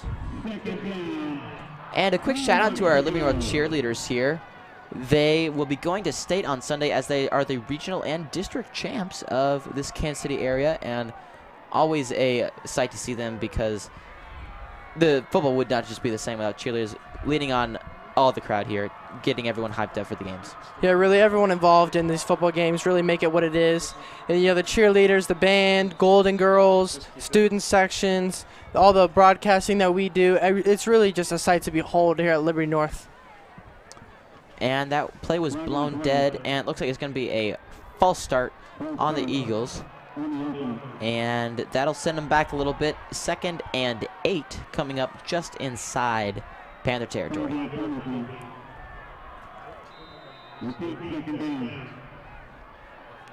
Yeah. And another false start for the Eagles. Once again, a mental mistake that's going to cost them 5 yards. Jake Van Dyne rolling out to his right, trying to find an open receiver. Wow, that had the likings of a pick right there, and Van Dyne falling down was not really the pass that the Eagles were looking for, but still having an opportunity on 3rd down, 3rd and 8. Yeah, and instead of having a 2nd down and 3 yards where you can pretty much do whatever you want, you get a penalty and an incomplete pass, and now you have a 3rd down and 8. And here's Jake Van Dyne trying to roll out, find something, has no guys open. Oh, that was right to him. Oh. Wow, that was wow. Risky pass right there. That really would have turned the tide of this game in favor of Ray-Pec. That right there is a pick 6. Yeah. Guaranteed. So absolutely Liberty North possibility. Just in an instance would going from on top of the world here, about to score to try and claw their way back in this game. Timeout was called by Liberty North, their second timeout of the half. Whether it's balls and strikes, fouls, or flags, your referees and game officials are a vital part of high school athletics. Have you ever tried your hand at officiating? You know how hard these men and women work, and you certainly know that they would never miss a call intentionally. Keep these things in mind as you attend sporting events. After all, respecting officials and authority figures is one of the most valuable lessons that we can teach our students. This message has been brought to you by your friends at Liberty North High School and the Missouri State High School Activities Association. Yeah, and taking a look at the district standings, of course, this was the Class 6 District 4, and Liberty North getting the 1 seed, and Ray-Pec getting the 3 seed. Ray-Pec, of course, taking down Park Hill, the 2 seed last week by a score of 24-14. A game that many were undecided on. It was really a highly debated game on who would win that. I don't know what was going through Jake's head on that one. That is going to bring up 4th down. The pass is completed to Keyshawn Turner, and the punting unit is going to come out on the field. It looks like Jake was looking. He wanted to go for it on 4th down there, but too risky there, and it was going to be a punt out now for the Eagles. 9 minutes left in the game. Yeah, and Jake, just the competitive nature in him. He wants to just keep the ball in his hands. He's a little bit upset about how that last play worked out with Keyshawn Turner getting the screen pass and a defender just being right there. Van Dyne just didn't really have any other options, so he had to throw it with a net gain of about 0 yards. Well, let's see if Braden Presser, and good punt right there, going to pin him within the red zone. So Eagle defense definitely going to have to come back out on top. 21 all, still about 9 minutes left in the game. Yeah, it looks like the scripts have flipped. In the first half, it was an offensive battle with a lot of points being put up. And now in the second half, it's a defensive stand with neither team giving up any points. And I believe whoever breaks this stalemate is probably going to be the winner of this game, you have to think. Yeah, not a lot of time left. Still an opportunity for 2, 3, even maybe 4 possessions for 2 for each team. So definitely an opportunity for either team to still pull this victory away, but an advantage definitely going to the team that can drag first. From under center, Hawley takes a snap, has plenty of time, all the time in the world. He's got time to step back and make a toss, but just out of the reach of the Ray-Pec wide receiver, number 2, Luke Grimm. Yeah, good coverage on Grimm. His strength, of course, being his speed, runs a 4.64 40-yard dash, and he's really able to beat guys one-on-one like that. But it was good coverage from the Eagle defenders, staying with him stride for stride.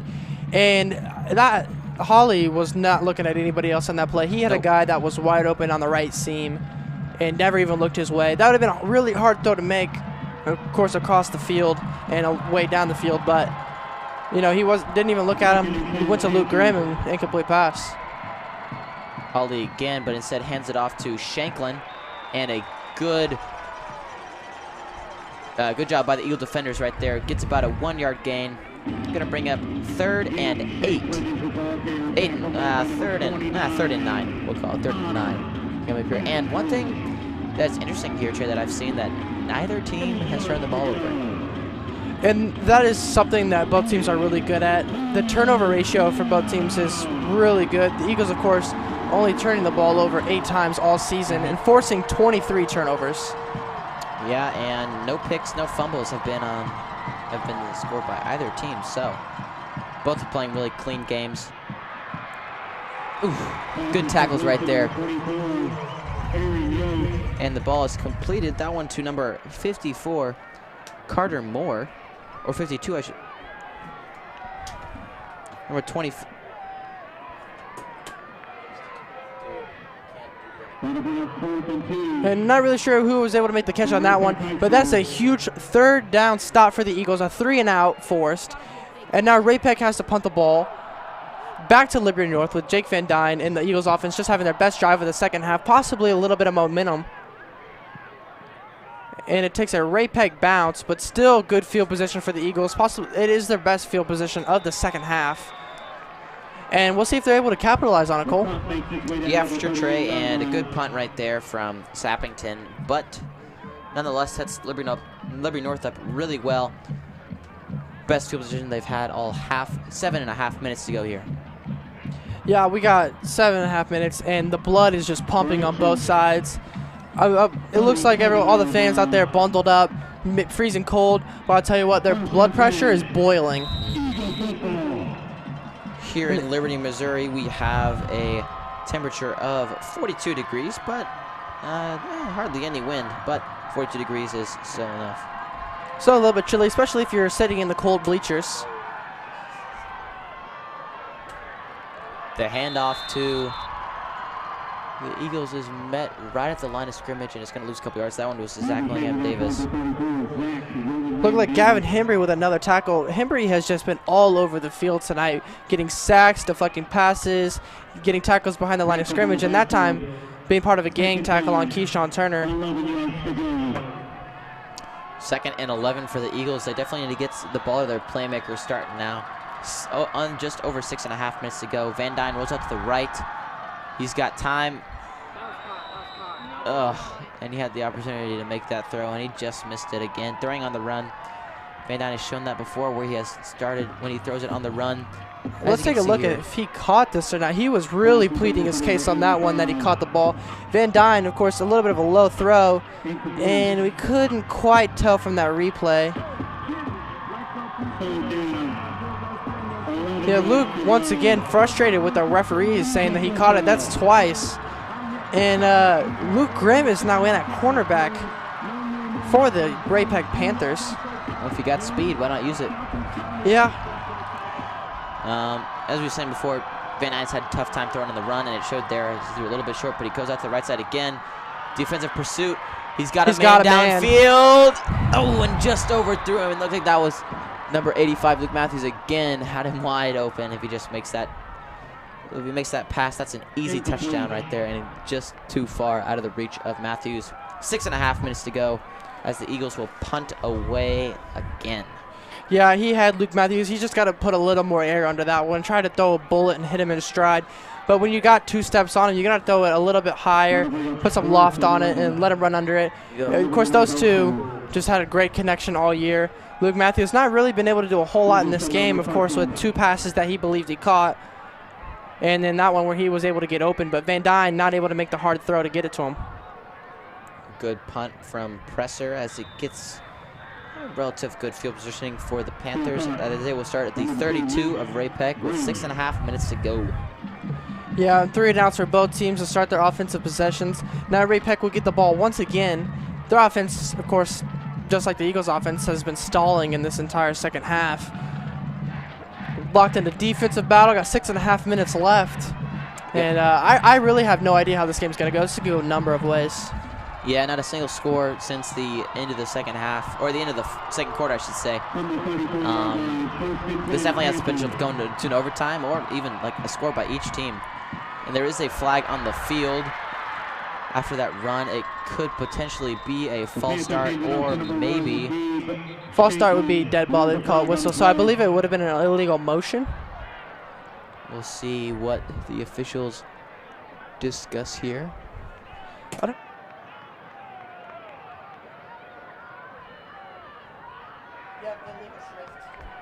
And it was an illegal shift on the Panthers, and so that's going to bring up 1st and 15. A little bit harder to get out of now, and so Ray-Pec has set themselves up for a little bit of failure here. 1st and 15 from the 30. Yeah, and that's going to negate a really good run from Shanklin. Something that, you know, is kind of a drive killer. That's a swing at 25 yards, or 15 yards right there. Yeah.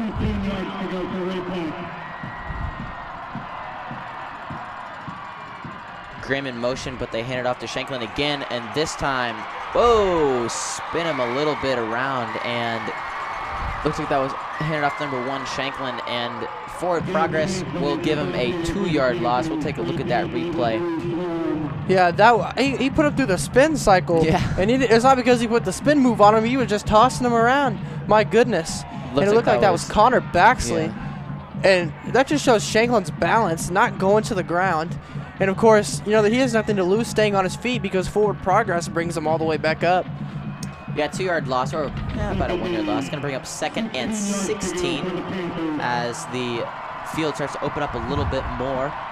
5.5 minutes to go in this game. Hawley's got time. He's got a receiver open, and makes the completion. That one going to number 3, Peyton Ball, the wide receiver.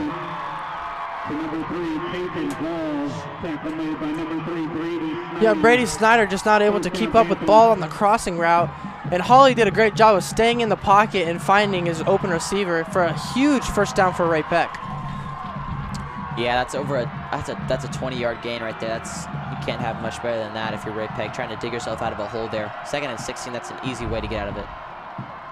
Handoff Shanklin again, and he gets about a 6-yard gain with his last push at the end. Going to bring up 2nd and 6 as he creeps into Liberty North territory.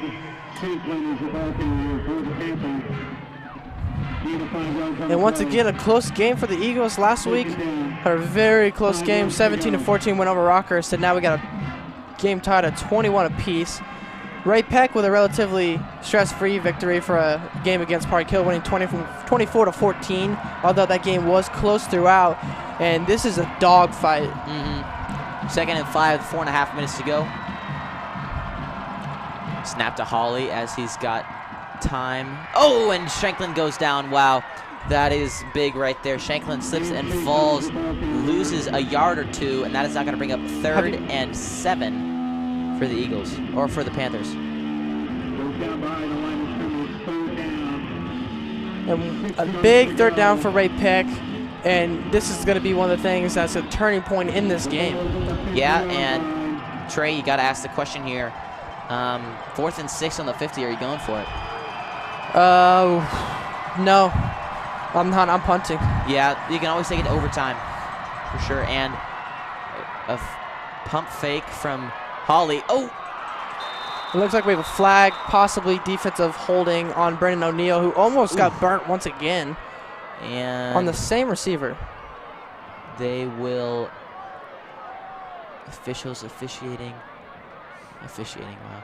It is going to be a hold on the defense, and that is going to bring up 3rd and 1 for the Panthers.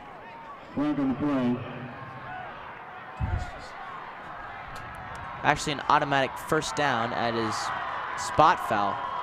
Wow.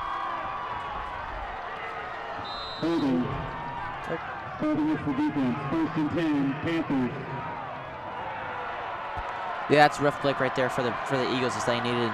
And shout out to Ben Jones for watching. He's loving the chat enthusiasm. Me and Cole, of course, cannot see the chat. And congratulations to Ben Jones on actually committing to Northwest Missouri State for baseball. Really cool thing for him. And good luck at Northwest.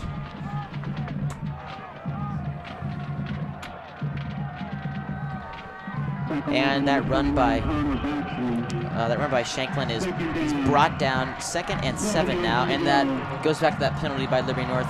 That goes from 4th and 7 swing to a first and 10, and so that is so much a testament to how little mistakes like that can really cost you. And the handoff right there, it looks like that one went to number 6 for the Panthers, Philip Fager, and that's going to be close based on the spot. Looks like it's going to bring up 3rd and short again. Yeah, and with a first down here, Ray-Pec can almost run down the clock. 3 minutes left to go. And a first down essentially puts them in field goal range, you would think, with Sappington's leg.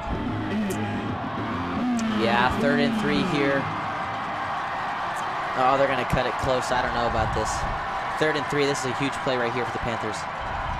They're going to hand it off to Shanklin again. And he breaks through and gets the first down. It looks like the clock is going to stop. Very big first down for Ray-Pec. The chains are going to move. First down. And we are getting down to crunch time in this game, folks.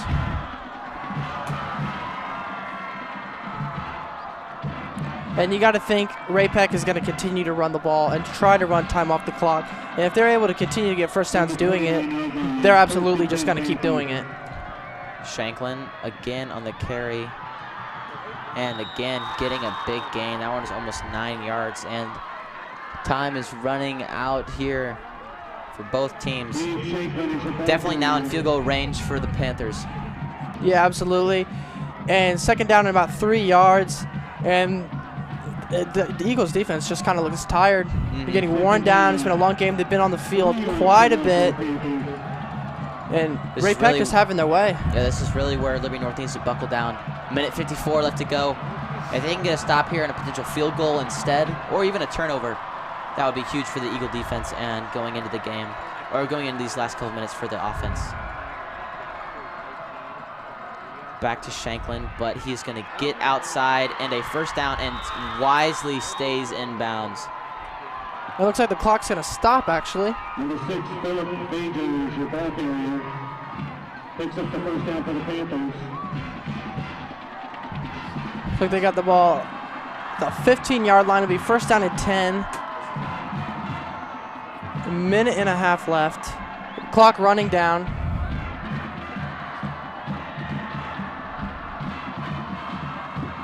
And Ray-Pec is just going to run the clock down and have a chip shot field goal. And that's what it's looking like. And it looks like there's a little bit of discrepancy.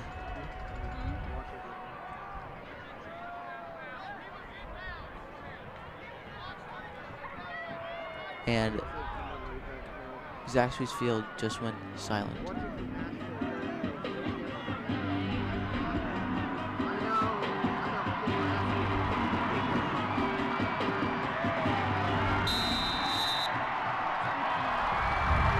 As the clock continues to run again, looks like nothing is going to come of that.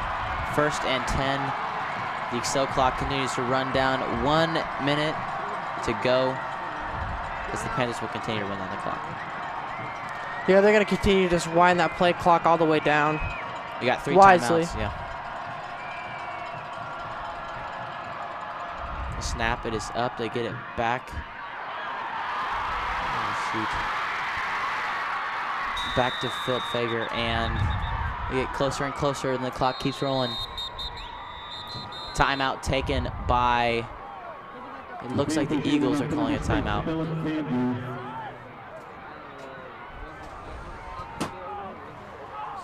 Timeout, Liberty North High School.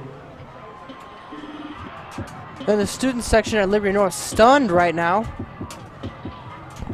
They don't really know what to do. They haven't been in this position all year long. Nope.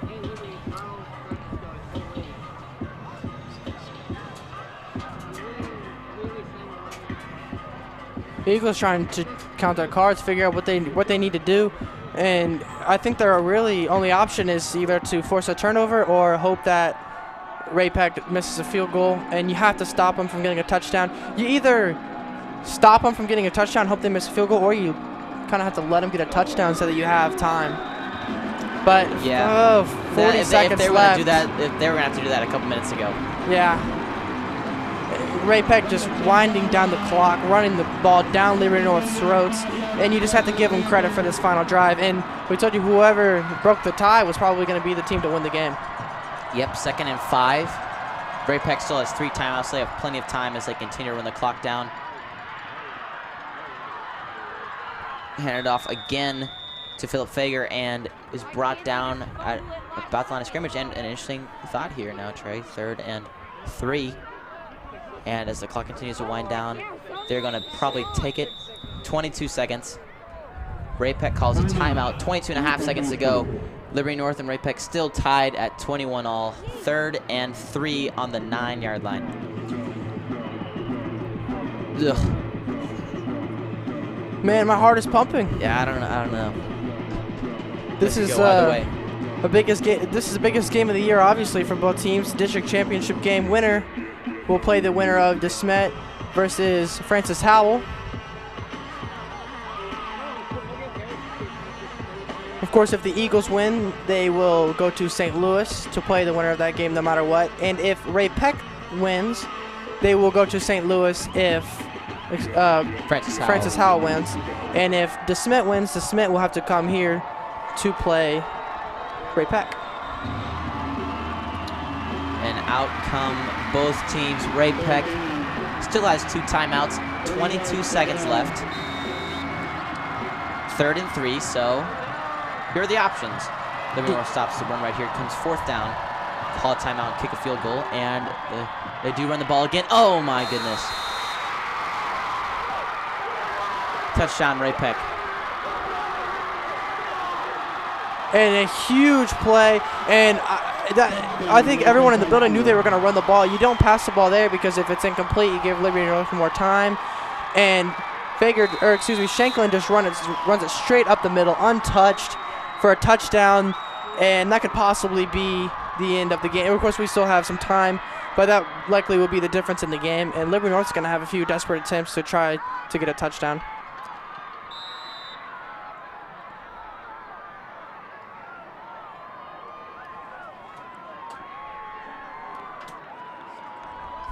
Ray-Pec decides to call their second timeout. Still 18 seconds left on the clock, so Liberty North has an opportunity to come back in this game. It's relatively unlikely at this point, but based on this extra point right here, we could definitely see a difference. Yeah, and you can't help but look back at the last drive for Liberty North, where they had a couple of times where they had missed opportunities. One was a missed throw from Jake Van Dyne on a wide open Luke Matthews, and then Luke Matthews again not able to come up with a catch that he really believed he caught it. And early in the game, Luke Matthews on another play believed he caught it. So 2 calls from the referees that had huge implications on the game. And we really couldn't tell if the call was correct or not, but we assumed that it was, and just inches away from a couple of big plays for Liberty North. And the kick was blocked. So if any time to run the table, it's now, boys. Well, I mean, you have a couple plays, I guess. I mean, you try to get a big kick return. Most likely, Ray-Pec's either going to squib it, which would give you good field position, or they're just going to kick it out of the back of the end zone and make you have to run plays from the 25. I would assume they'd kick it out of the back of the end zone. There's no way they're going to give them an opportunity to score. But 18 seconds, no timeouts. See, as that timeout did come back, bite them a little bit there. But I feel like if anyone could do it, it'd be this offense. They have shown time and time again this season that they are explosive and have the opportunity to. One big play, and they're, I want to say, right back in it. Yeah, I mean, but it's going to be really tough. It'll be tough. Ray-Pec's going to be playing prevent defense, and I think a lot of how this plays out is how Ray-Pec decides to kick it off. Yeah, I would definitely not expect a squib kick, but... And Jake Van Dyne absolutely has the arm for a Hail Mary if it comes to that.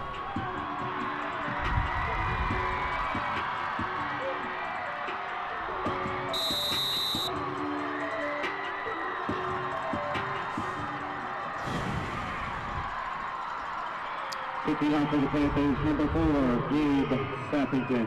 Sappington lines up to kick it here from the 40.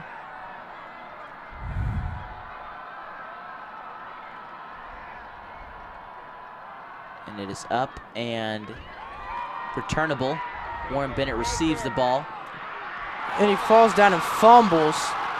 And that is a very costly mistake. That's going to run time off the clock and pin the Eagles within the 5. Ugh. Hate to see it. Hate to see it. It's going to take some sort of miracle for the Eagles to pull this one out. And we'll see what kind of defense Ray-Pec lines up in.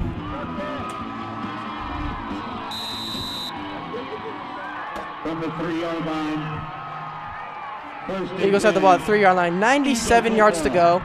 And you have 15 seconds to do it. That math doesn't add up, Trey. And no timeouts.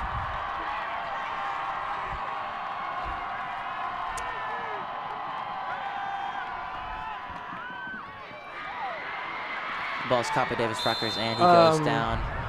I'm not entirely sure why he decided to cut inside. You have to spike it.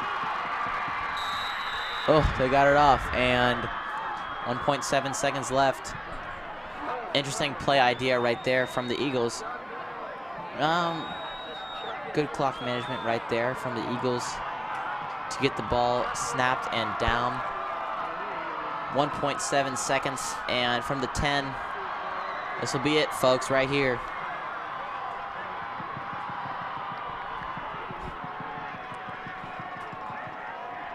This is going to be the final play. Eagles likely going to do the old lateral. Hope for a Music City miracle here in Liberty. Van Dyne rolls out to the right. He's got time. Completes the catch. Is it the lateral game now? Throws it back, yep. It is fumbled and picked up. And It does not prevail as Ray-Pec takes Liberty North down in an upset. Final score 27-21, and Liberty is shocked. Yeah, and Ray-Pec team storming the field. They're very excited. Interesting to see that they're kind of storming the field like that. I don't think I've really seen a team do that. Normally you try to act like you've been there before, but sometimes emotions get the best of you, and you start going crazy, and they deserve it. They won this game rightfully, and they just outplayed their opponent.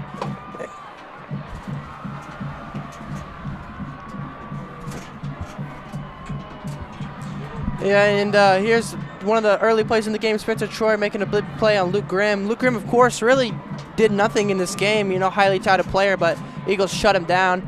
There's a sack from Alex Miller, and Warren Bennett, obviously the huge kickoff return to start the game for the Eagles. And that was about the highlight of the game for the Eagles, really, was that first play. After that, they only scored 14 points. Some great blocks at the end. And the Eagles are looking at a season where they won the most games that they've ever won in school history. 11 wins, and the one loss comes in the district championship game against Raymore Peculiar. And a game that was very well hard fought. Huge props to all the players and coaches at Liberty North. They had a fantastic season and broke tons of records, had the conference championship, only second time in school history, was just a stop away from possibly being the Class 6 Division 4 champions. It was a nail-biter, a heartbreaking game for the Eagles, and you just can't say enough about the coaching staff, the players, the fans, the student section that supported these Eagles throughout the season. Yeah, Trey, can't help but think that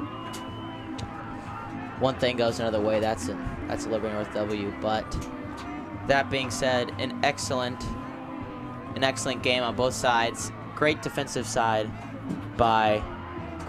game by both teams, only allowing that final touchdown at the end the Eagles did in that second half, and that's great defense by the Eagles. Only allowing one touchdown in that second half that'll do it to them. And it looks like Ray-Pec will move on to play DeSmet here, or I shouldn't say here, at Raymore Peculiar. And I'd have to say that coming in that final drive, Gabe Shanklin's going to get that player of the game. Had excellent runs right there, and then scored that winning touchdown. So congrats to Gabe and the Ray-Pec Panthers as we say goodbye for the last time this year from Liberty North High School. The Eagles fall, their first loss of the year and the last loss of the year. Final score 27-21 from Liberty, Missouri. I'm Cola Masters. And I'm Trey DeGarmo. And we'll be seeing you in a month or two for the Liberty North Invitational Tournament. From Liberty, Missouri, good night.